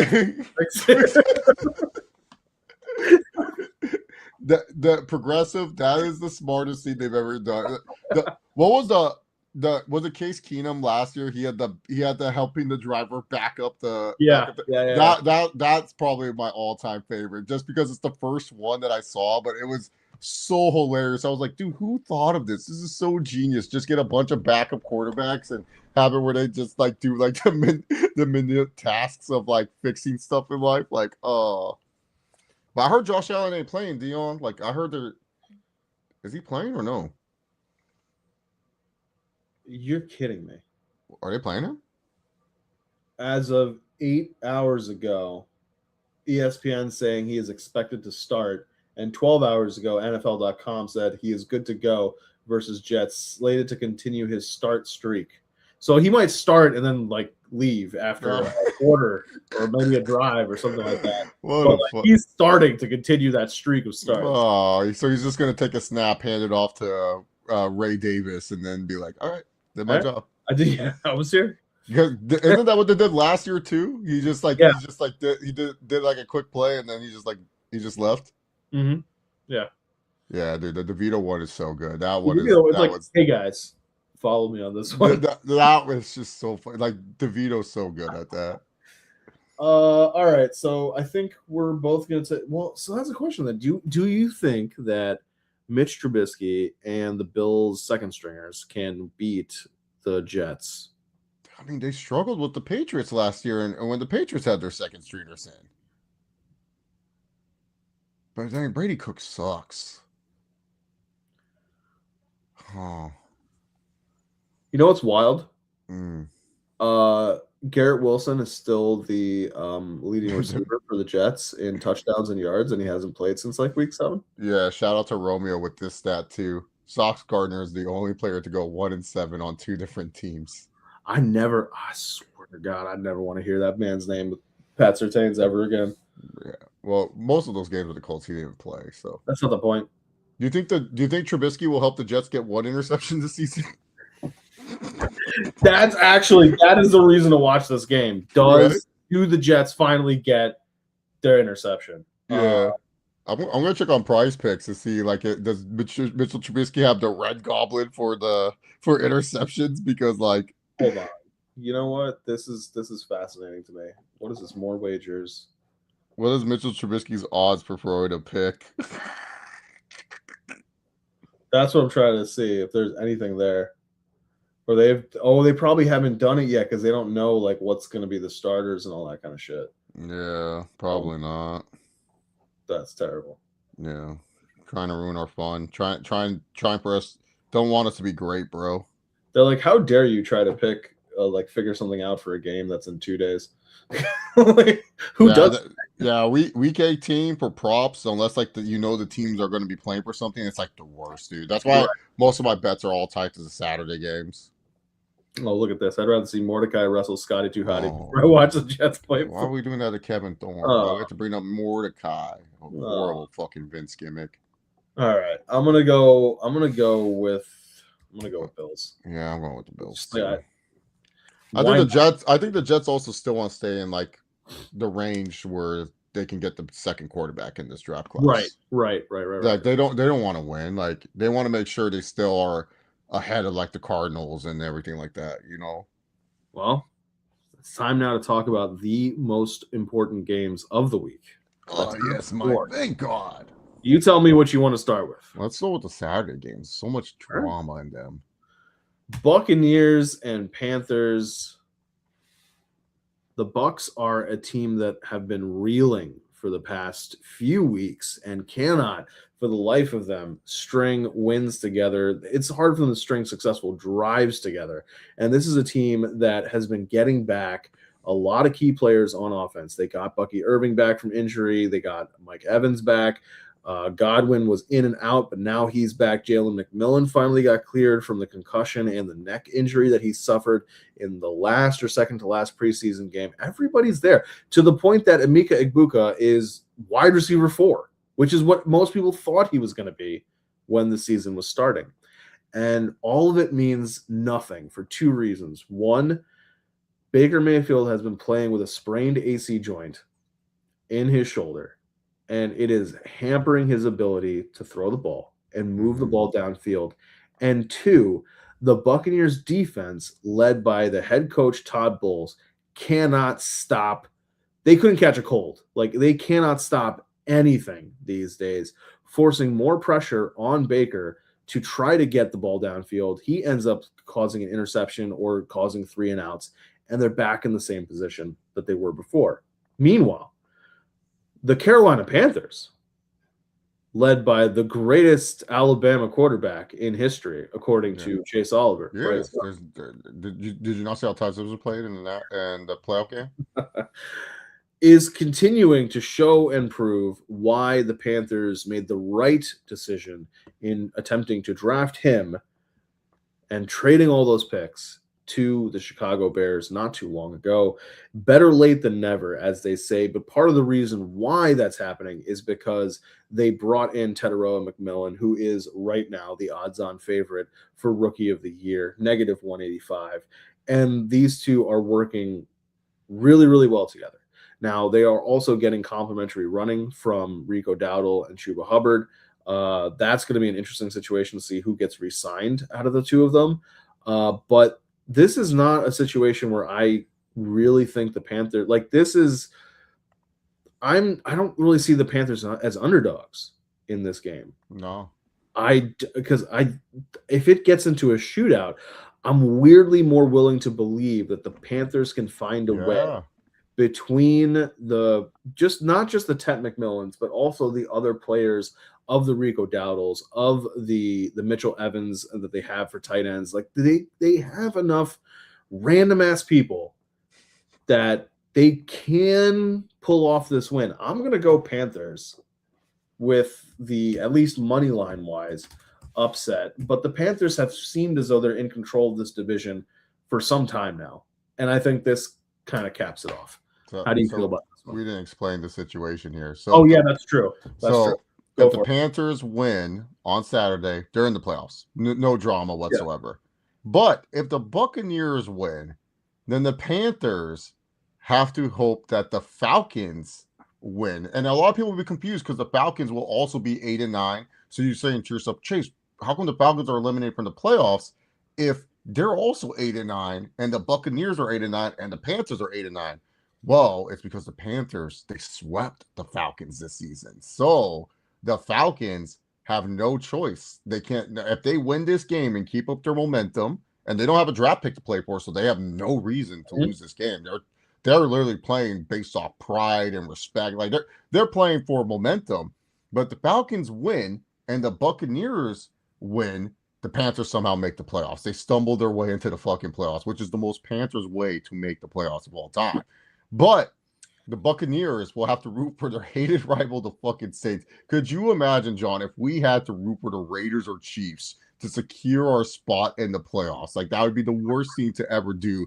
The Buccaneers have to root for the Saints to win against the Falcons to get them in the playoffs if the Buccaneers win on Saturday. So, to put it simply, Panthers win, they're in the playoffs. Buccaneers win, they need the Saints to win. Panthers lose, they need the Falcons to win. Funny fucking situation, only in the NFC South. And you know what? It would be so on brand for the Panthers. Lose this game, Falcons win. I got Buccaneers, I got Falcons winning, and I have the Panthers being that stupid 8-9 team, being the 4 seed, taking on, hey, here's your consolation, the Niners or the Seahawks. Oh, by the way, the Seahawks just kicked your ass at home too, by the way. And oh yeah, you know what you guys did when you had a chance to, maybe practice 2-minute drill? You took a fucking knee. You took a knee doing quarterback kneels in the fourth quarter. That was ridiculous. I was so pissed. But yeah, I want the hilarity. I want the hilarity of it all. That's fair. I mean, I get it, but like, that would. I want when I wake up Sunday and I'm watching this early slate, I'm rooting for the Falcons. I'm like, yeah, let's go. But I also feel like we need one of these stupid 8-9 teams in the playoffs. We're due. We're due for this. Let's turn to. Oh. You know what? No. That's Niners Seahawks is like the main event. Yeah. How did ESPN get this game? That's the main event. How did Buck and Aikman get this game? Let's talk Steelers and Ravens. Yeah, Mike. Let's talk about this. So here's what fascinates me about this game. One, the Steelers are ass. Yeah, but they're even more ass without DK Metcalf. Oh yeah. And there is conversation, however slim it is, or however small it is, that we could see Tomlin leave the Steelers. In the sense that he would do a retirement kind of thing, and then when there's a team that is looking for a head coach down the road, he would unretire. There'd be a trade similar to the Sean Payton Saints Broncos thing, right? There's also conversation that Lamar Jackson is looking to move on from the Ravens, and there's been issues with the team and how they've been talking, the communication between QB1 and the Ravens. There's been conversation, as you alluded to a little bit, about John Harbaugh potentially leaving the Ravens as well. This is a game where it is a situation either one of these coaches could be not coaching with their the last team. game. It wouldn't. Yeah, it could be coaching their last game, and it would not be outside of the realm of probability. That's so. I guess my question is with both of them in a sense coaching for their, I don't want to say their lives, but at least their tenures, their current tenures. Yeah. Who do we think needs it more? The Steelers.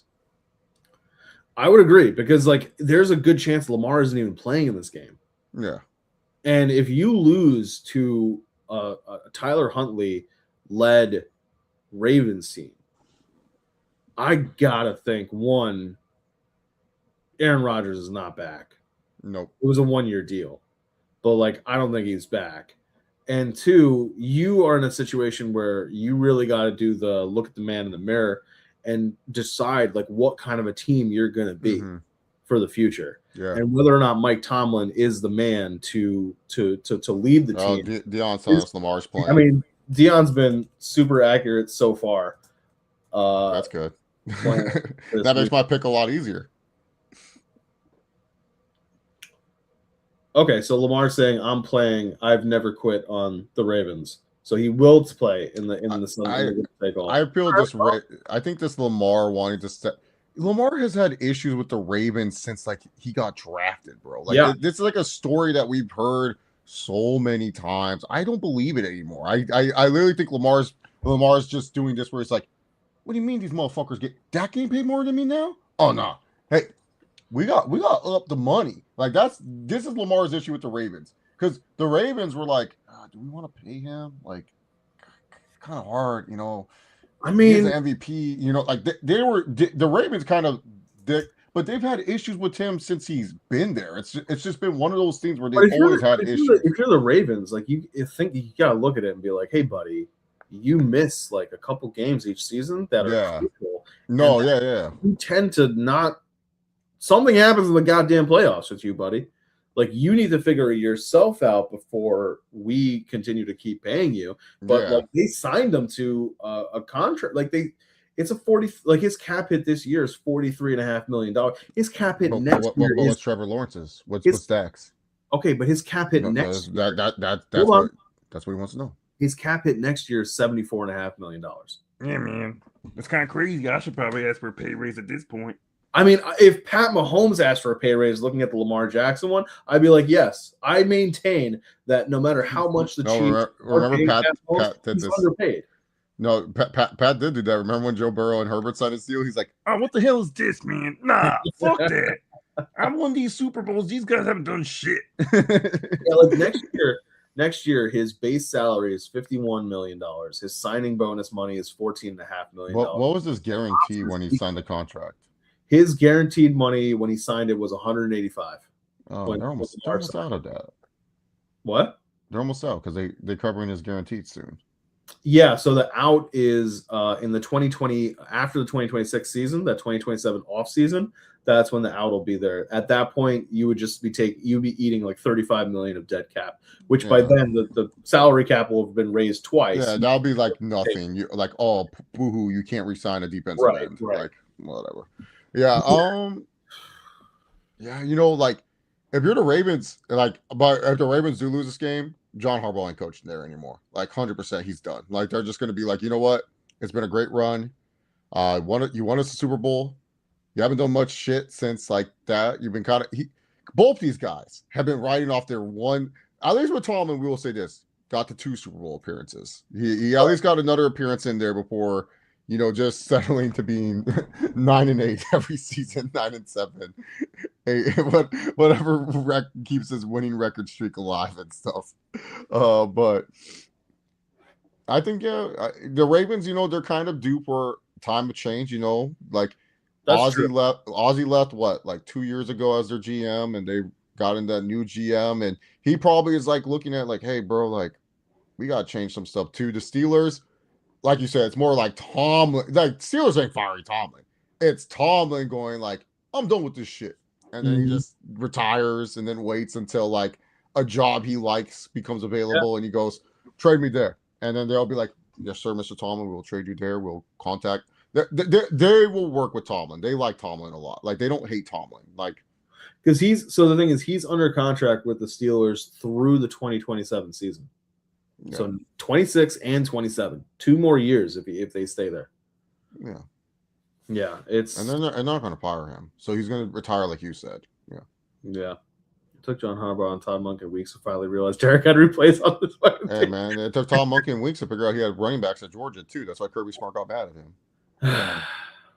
Yeah, so I guess the question here is, who do we take? Ravens. I got the Ravens. You're taking the Ravens? Yeah, I think Lamar shows up for this game. He won't show up in the playoffs. That's it. It's not playoff Lamar yet. So here's why I think it's hilarious. Think about this for a second. The Steelers are in position to lose this game, and they would lose Rodgers. He's not coming back. They would lose Tomlin. He's potentially not coming back, right? And all of this is because they can't throw the ball downfield, which means it's because DK Metcalf isn't there. If you think about it, if all of that happens, right?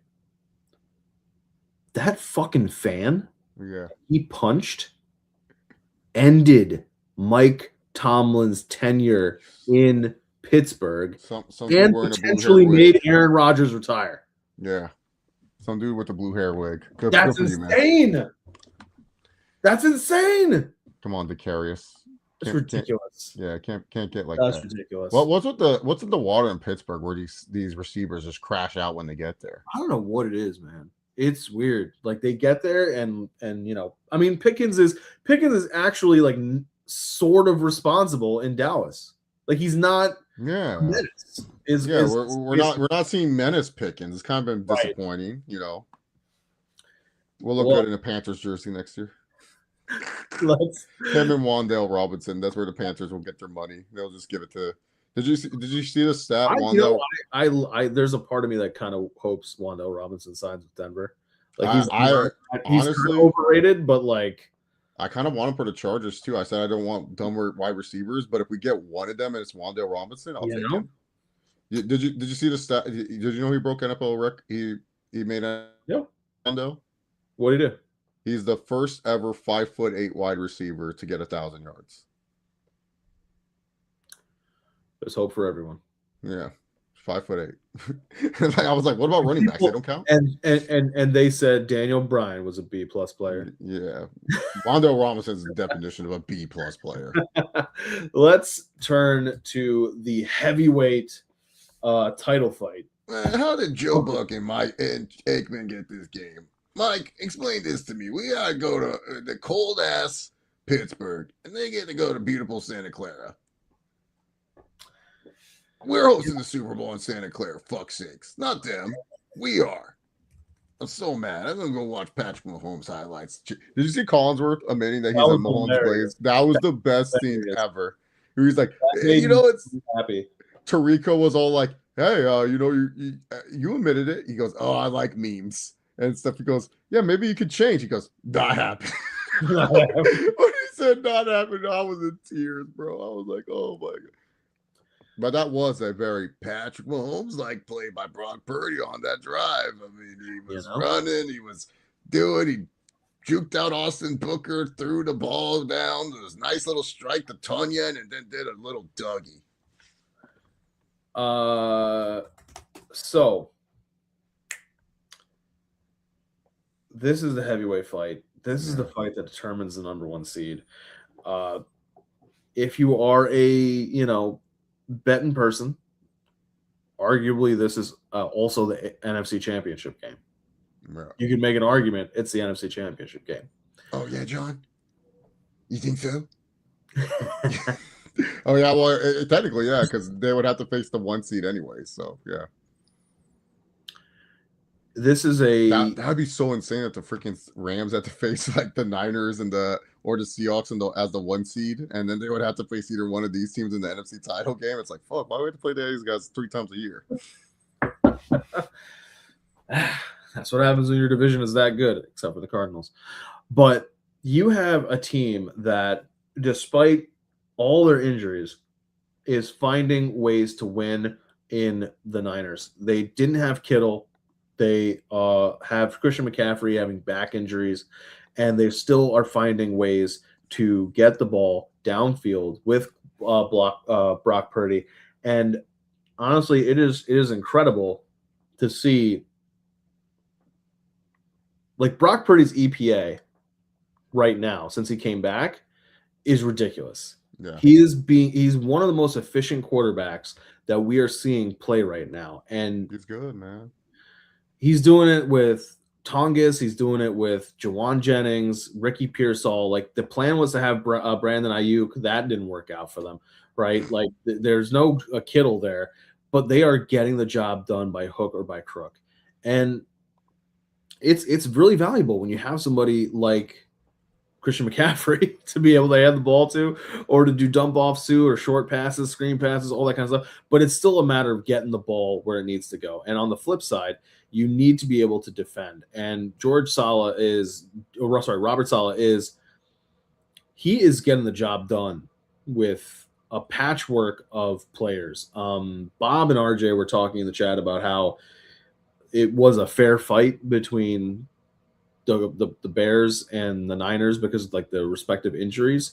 And it's like, I mean, yeah, but not really. Like, the Bears didn't have Rome Odunze, sure, and they didn't have some defensive pieces. But the Niners don't have Nick Bosa or Fred Warner. Yeah. And they're still doing what they're doing. Like, there's you should, like, if Caleb Williams can't get 30-something points on a Fred Warner and Nick Bosa-less team, even with Rome not there, I would have concerns about Caleb Williams. Like, that would be a stronger indictment issue of Caleb Williams than it would be of the Niners defense. So it's like, then having all these points is of the Niners defense. But man, this is a really, really, really crazy situation, because Robert Saleh, there's some crossover between him and Darnold. in I think with the Jets connection there. Mm-hmm.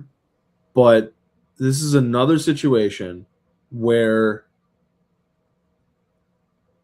Sam Darnold is in a win and win the division Like last game year. 2 years in a row. Yeah.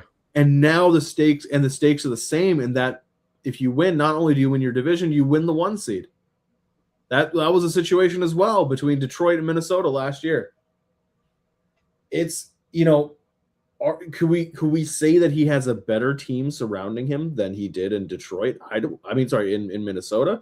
No. I don't know if I'd say that on offense. No. JSN is a great wide receiver. He's not Justin Jefferson. And they the Seahawks have Torrey Horton on IR. They brought in Rashid Shaheed, who with the trade, he's hurt, but he's not Jordan Addison. AJ Barner is good, but I would give the edge probably there. Actually, now I think about it, over the TJ Hawkinsons of the world, and they have a better run game in Seattle. But when it comes to that passing attack, you can make an argument that the Vikings had a better offense than Seattle does this year. I think this game comes down to the Seattle defense because we can easily see a situation where Darnold turns into kids see ghosts sometimes. Sam Darnold, you easily can happen. That's what happened last year, and it's going to be on the Seahawks defense to be able to contain a Niners offense that Christian McCaffrey, the back is going to be an issue, but it looks like he's playing. When is McCaffrey not hurt and he just plays and he's like, dude, like I feel like every time when I watch like a game late in the season specifically, you'll be like, oh, look at McCaffrey and he's like doing some weird fucking stretch or push-ups on the sideline because he's hurt. It's like this guy's a Terminator. Like he playing, he gonna be good. So the question there is, can the Seahawks defense stop this Niners offense? I believe they can.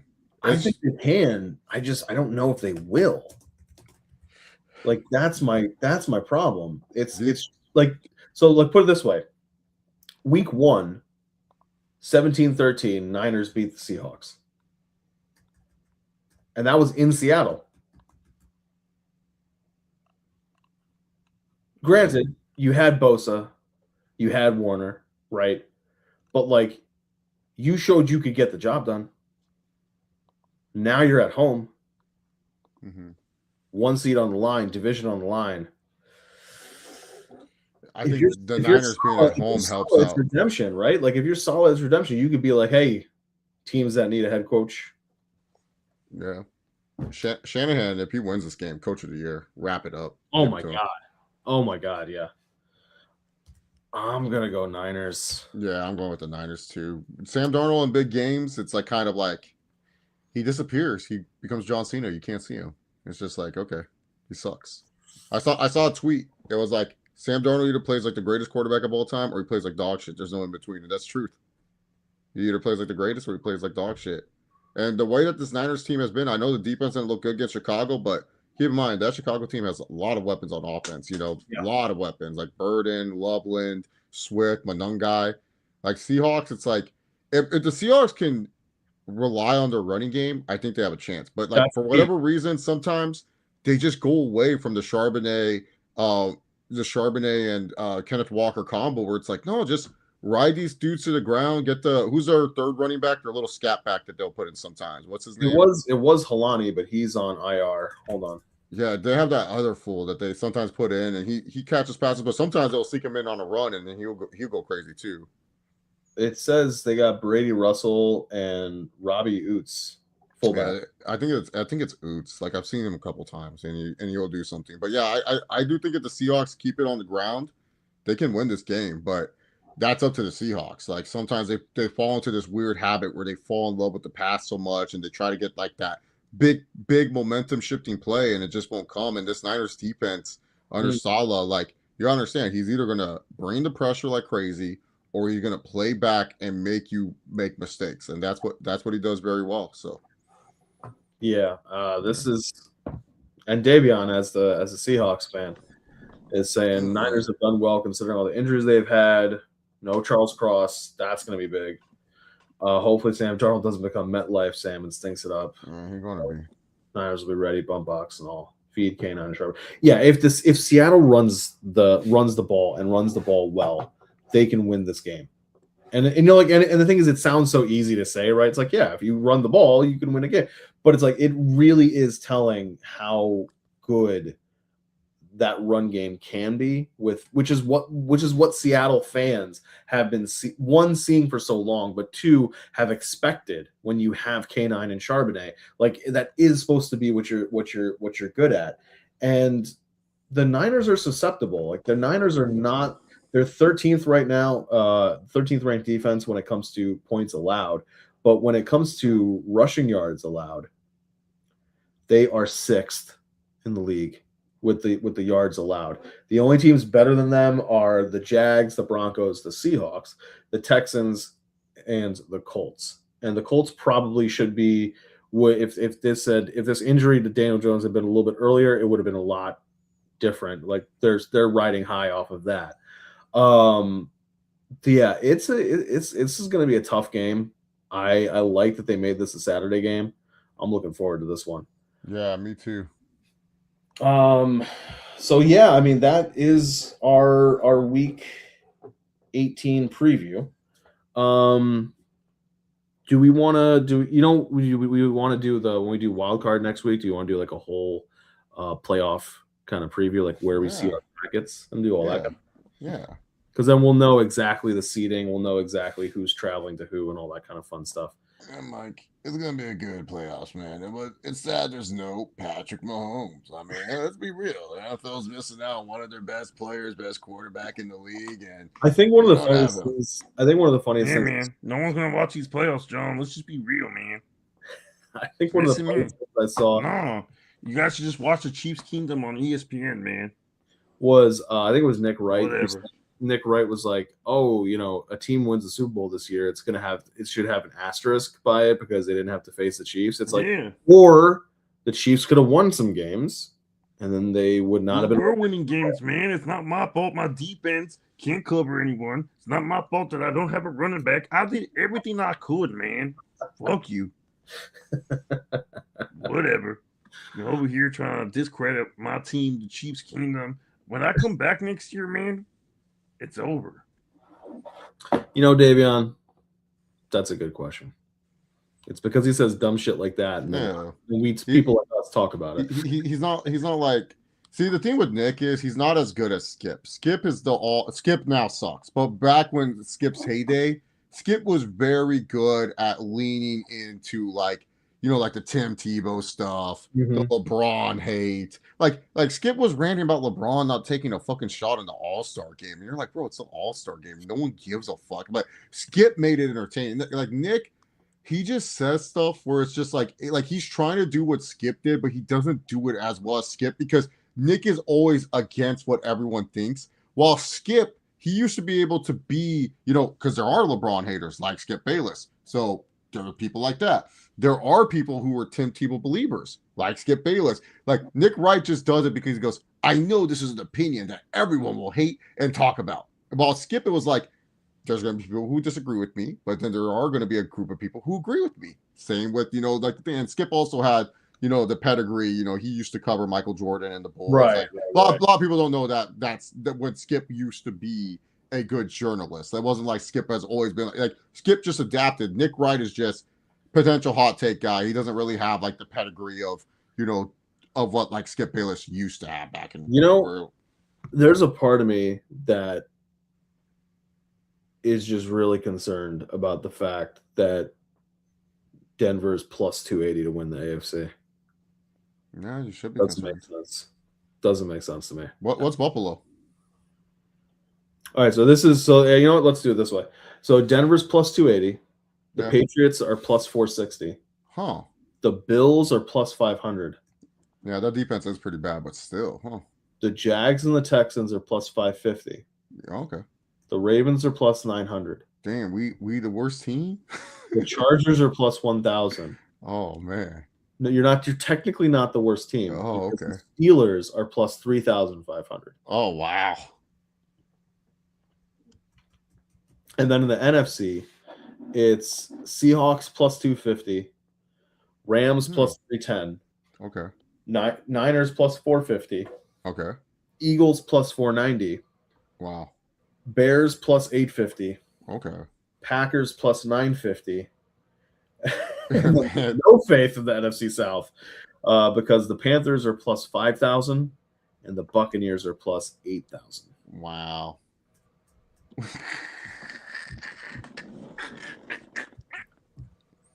That's cool. I don't understand. Like the fact that Denver's plus 280, I don't know.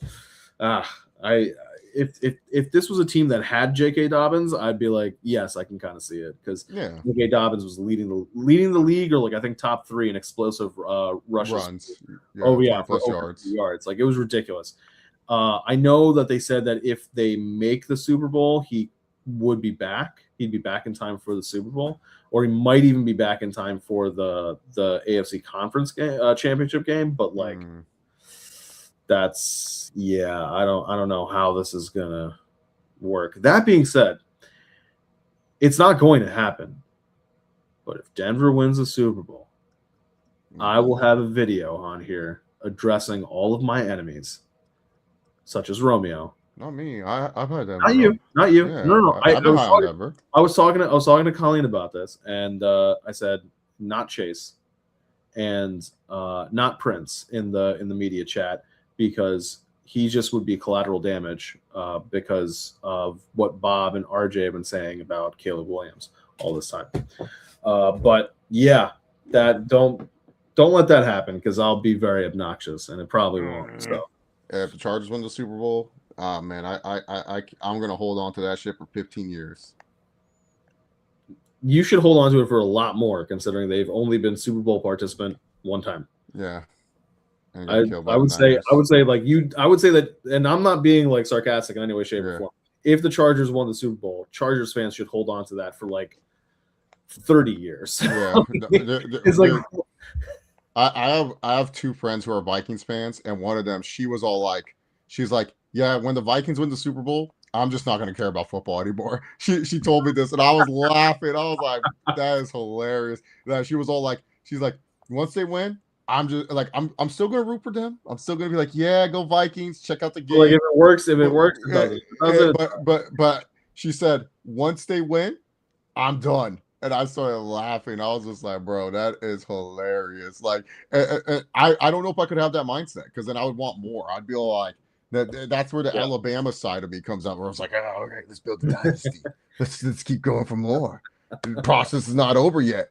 We got to keep building and stuff. So I'll be wanting more, to be honest. But if the Timberwolves win, that I felt like how she said with the Vikings, I would be like, I won't care what happens rest of basketball. I'll just be happy that this stupid team finally won something. My gamble paid off. Been a fan for years. Awesome. I'll check out highlights. I won't even take time to watch games. Oh, you're a chaser in the Western Conference. I'll only watch them again if they're in the NBA Finals. Like, that's it. Like, I'll just be like a half-hearted Timberwolves fan at that point. But guys, there you have it. There's the Week 18 breakdown from us. I want to thank you all for tuning in. We're glad to be able to reunite. That the schedules worked out and everything came through.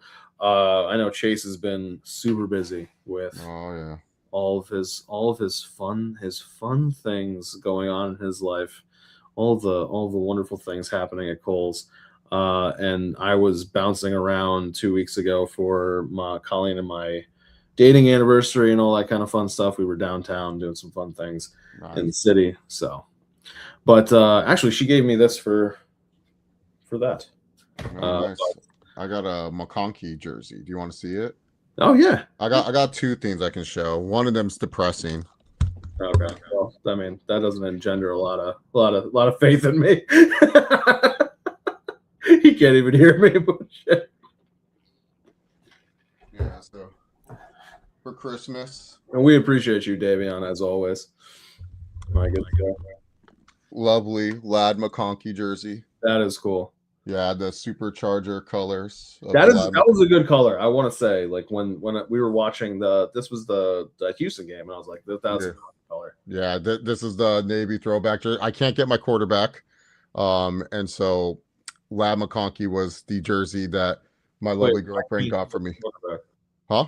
Why can't you get the quarterback? Because it's a curse. If I get it, then they Oh, won't okay, play okay. well. Fair. Yeah. That's fair. That's fair. So my lovely girlfriend, she loves Lab McConkey. I love Lab McConkey. By the way, if you guys don't see the size tag, look at that. It's a medium. I've lost a lot of weight, so now I wear mediums. So that's good. And then this is very depressing. Yeah, I was about to say So you didn't hear me because you no, took off. I heard I heard with the headphones. Okay. Yeah, it's the bass is up on the JBL, so I can always hear even with them off. So I have a friend that I played high school football with on the same team, also with Denver Broncos superstar Alex Singleton. His name was Richard Mullaney.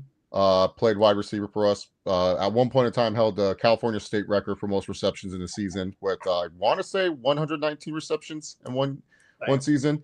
Went to Oregon State for his first 4 years, then transferred to Alabama, and he actually won a national championship with Alabama. He was on Derrick Henry's Heisman team. He's actually one of the big blocks for Kenyon Drake.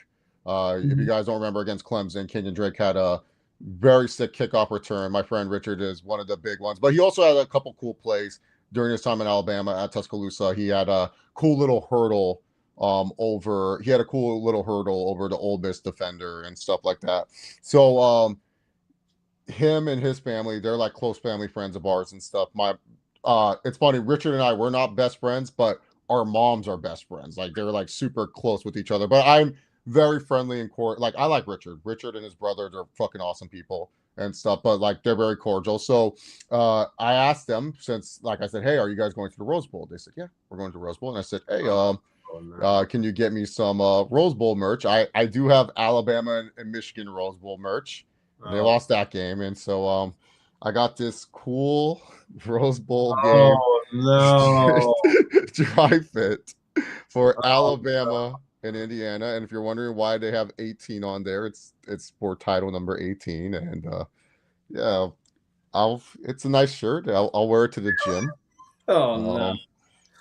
It's dry fit material, so it's nice little workout shirt. Look, I appreciate you turning this into a QVC. Yeah, so for New Year's, new goals, so yeah, here's my Davion has two questions. He says, "What position did you play?" so when I started football, I was really fat. And so like I was offensive line like my freshman, sophomore year, and then my coaches thought I was going to get a growth spurt. Never happened. Never got bigger or taller and stuff. And I just realized I wasn't really good at playing football. Like I'm one of these human beings that I can admit that I wasn't good at it, but I was very competitive and I had fun. I was mostly there because my friends were playing, and but I would always try and practice because like hard work has been instilled in me since I was a little kid and stuff. So I always work hard. So like I just played O line, D line, and then afterwards, like when I realized I just wasn't going to fill out, and because like what happened was very tragic. Um, my junior year in wrestling, this is a great story. I love telling the story. It's one of my favorite stories to tell every year. My junior year in wrestling. So junior year was like, kind of a year. I was just kind of like, I'm not going to go to college to play football. I'm not going to go college to to do wrestling. I'm just going to have fun with it. So I started wrestling more dual meets my junior year. And so I was on the JV squad for most of them because in my weight class, we had too many badass varsity wrestlers. So there was no chance for me to get there. And I was cool with that. I was fine. This is like Alex Moran in Blue Mountain State, if you ever seen that show. I was just very complacent with just being a backup and stuff. So I was wrestling JV. So we were wrestling a school called Simi Valley, very big rival school, very good wrestlers there too.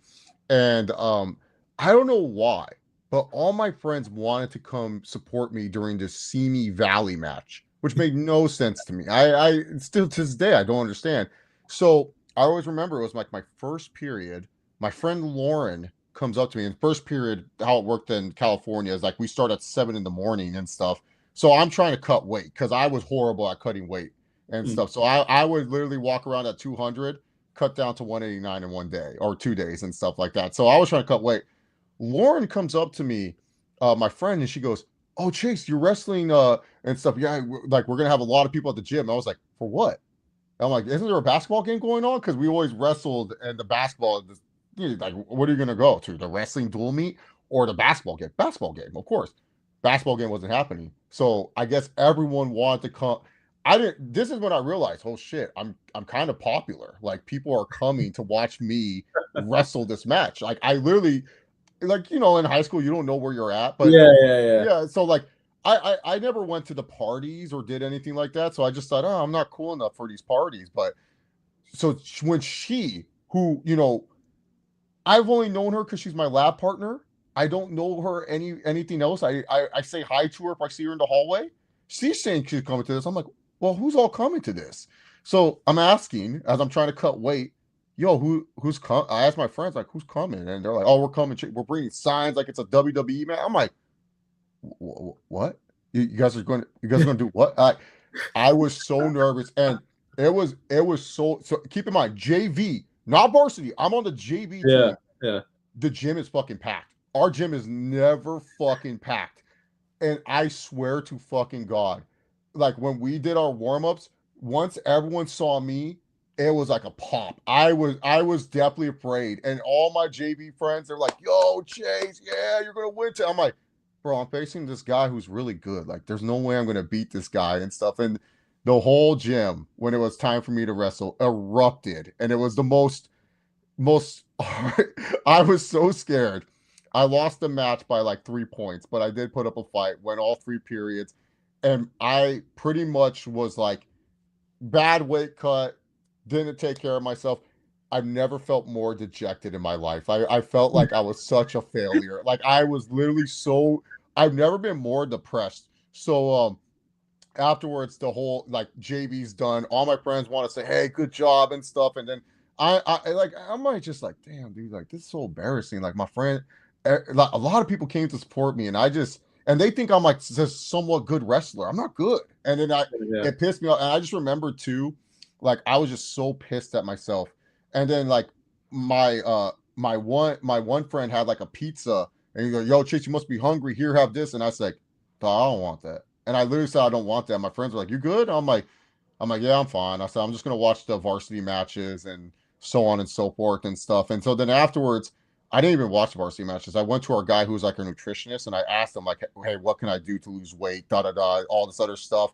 I went to our best wrestler and I said, how can I get on your level? And he says, you have to run with me in practice and stuff. And I said, I'll do that starting Monday. He didn't believe me. Like he didn't believe me. And I remembered I was so upset. So I had this friend, her name was Nicole. We lived on the same street, so she would always drive me home from I didn't have my permit or license at the time and stuff. I didn't have a car, so there was no point in me getting it. So she was like, oh, Chase, you want me to drop you off at home and stuff? And I'm like, no, I'm good. Just tell my parents I went on a run. I just went on a fucking run for no reason because I was so upset at myself. I wanted to get better. So I went from being like super fat to all of a sudden I went from 200 pounds to like 170. So I got too skinny, but I didn't have like the athleticism at the time to be like a wide Mhm. receiver or a linebacker. Like I didn't have like the necessary tools to do that. So I just said, fuck it, I'm just gonna stick at offensive line, and I never did anything else after that. But that motivated me, and I kicked that. After that loss, John, only lost 2 times after that, and I went 22-2 the rest of my junior season and stuff like that. So yeah, it was a fun, and I got redemption because my friends, once again, no basketball game, came back, and I was wrestling varsity. I was wrestling varsity that time, so the gym was back varsity. Got my redemption, won a big match. There you Jim go. went Jim went crazy and stuff, and didn't care about anyone else that was wrestling. It was all for me and stuff. So I got my win back. But I just remembered, like I always remembered when my friend Lauren just came up to me and goes, "Oh yeah, I'm going to your match tonight, Chase." I was just like, "You? The fuck? Like, who? I the hell?" Like I always Uh, remember that. But that was one of those times where I just literally like locked in and stuff and stuff. So like I know I have determination and stuff to lock in when I need to. But yeah, I just never changed positions. I was just like, oh no, I just knew I wasn't gonna play college football and stuff. Like and like games are stressful too. They're hard. Like I yeah. played in games. Like it's like I wasn't like, oh, I never played. Like I played. I've done shit, but it's just stressful, man. Like I'd rather just hang out with my friends, enjoy it. I had wrestling as my sport, so till my senior year, and then I fucked up my back, and then I didn't wrestle my senior year. The senior night story is pretty funny. I was the only senior on senior night, which is really sad. They made me do a speech. It was so fucking awkward. Like I had to. Well, yeah, because senior night they like do everything. Yeah. And I had to be like, "Hey guys, thanks for coming. Appreciate." I didn't know what else to say. I was just like, "Yo, what do you want me to say?" Like, we have this whole 20-minute block to celebrate the seniors, and there's only one fucking senior, and it was me. And I only suited up, and I was trying my best not to wrestle that night because my back was still hurting. And then my coach was like, so I'll tell the story too. It's a funny one. So I fucked up my back my senior year. I was wrestling that. So I came out of football and I was 200, but I was more lean and jacked 200 at this time. Like I was more lean and jacked up at 200 pounds at this time. And my coach was like, "Oh yeah, you'll what's it called? You have to wrestle heavyweights for this tournament because we made playoffs. We made it far in playoffs. So I missed like the first tournament, and for seeding purposes, I had to wrestle at this tournament. Otherwise, I wouldn't get seeded for a certain tournament. So I was like, "Fuck, fine, I'll do it," and stuff like that. So I wrestled heavyweight. Worst mistake of my life. And I won my first match because the kid was fat and couldn't do anything, and so I beat him. And then my second match, I knew I was like the lower seed because they would put me in like the dance studio or like extra gym. I wrestled this kid. I don't know how he made heavyweight, 300 fucking pounds. I was trying my best where he couldn't get on top of me. So first period goes by. I thought I had the decision to say like I want top. And then I was just gonna, pin him right then and there. Like try my best to pin him, but pretty much just control the match. So like in the third period, I can just coast and not do anything. Okay. Turns out I was stupid. So I go to the ref after the first period. I want top. I want top. He goes, it's Red's decision. And I was like, fuck. This big fat fuck says, I want top. And I'm like, fuck. So he gets on top of me and I feel his pressure on my back. Keep in mind, I'm a straight 200, maybe 202 pounds. This guy is like 290 after rehydrating and all this other shit, maybe 300.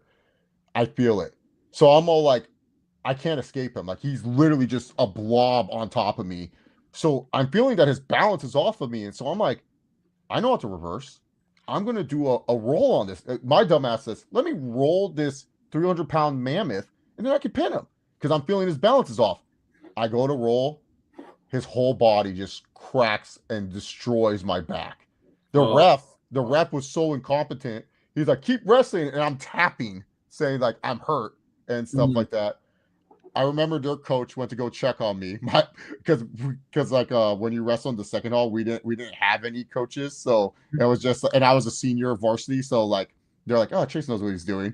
So their coach is like, we got to get one of your coaches. Where they at? And I couldn't talk. I was in pain. So she was like taking care of me. And then finally, one of the other wrestlers goes and finds one of my coaches. And then they're like, what the fuck happened and stuff. And then I get stretchered out. So I fucked up my back. So I hurt my back. Didn't do shit that whole year. Showed up to practices, showed up to the meets, just dressed up, doing my thing. So it's senior night. And my coach says, hey, do you want to try to wrestle? And I told my coach, I'll dress up, but I don't want to wrestle. this motherfucker. So they didn't have anyone to face me at my weight class, which was 189. No one. That's great. I'll just come up to the mat, get my hand raised. Jim can cheer for me. Awesome. No, you know what this fucker does? We're facing the school. We're killing them. So they're going to concede the match. My coach goes to the other coach and says, my only senior wants to wrestle says this. I don't say this. Says my only senior is going to wrestle, wants to wrestle his last match. The gym wants to see him wrestle. I don't want to take away this moment from him. Oh my God. Do you think one of your 169ers or your 170 kid can wrestle my 189 kid before we concede? And you know what this coach says? Yeah, wouldn't want to rob that moment for the senior. So the plus side was I got to choose who I want to wrestle, and I said, which one's the 160? The 160. I pointed at him. So I go, I want him because I was 2 weight classes heavier. And straight up, I was so heated. I was like, this is going to be quick. We shook hands. I grabbed him, threw him on the mat, laid on top of him, and I literally looked at the ref. I'm like, count. Just get the pin, get the pin, get the pin. And then hit the mat, super quick win and stuff. I shook the kid's hand. I shook the head coach's hand. I begrudgingly shook my head coach's win. Jim goes crazy. They're happy. All the senior won, and then the match ends because we were kicking their asses. There was no point. But I was so pissed. I was like, "Are you fucking kidding me, bro?" Like, I did not want to wrestle. Like, my back is still hurting. I just dressed up and stuff. Like, that was it. I was okay with just dressing. You know how happy I was, John, when we were doing weigh-ins and they're like, "All right, 189," and I go, "All right, 188," and then they're like, "Do you guys have anyone 189?" No. Mhm. And I was like, yes, fuck yes. I was so happy. I was like, because my back was killing me. So I was like, bro, like the fact that I even was able to do what I did was a miracle in my opinion. But yeah. I literally pointed out, I felt so bad for that 161er because I was like, thank God my coach didn't say the 215er because he would have kicked my ass. But I was like, yeah, give me the small little kid. I'll fuck him up. So Well, on that note, we're going to see this week who is the Chase Oliver of the NFC West. I think that's the game that most people are looking forward to seeing at Seahawks and Niners game. I know I am. I'm looking forward to our playoff preview. I think that's going to be fun to do. Yeah. You know who is everywhere.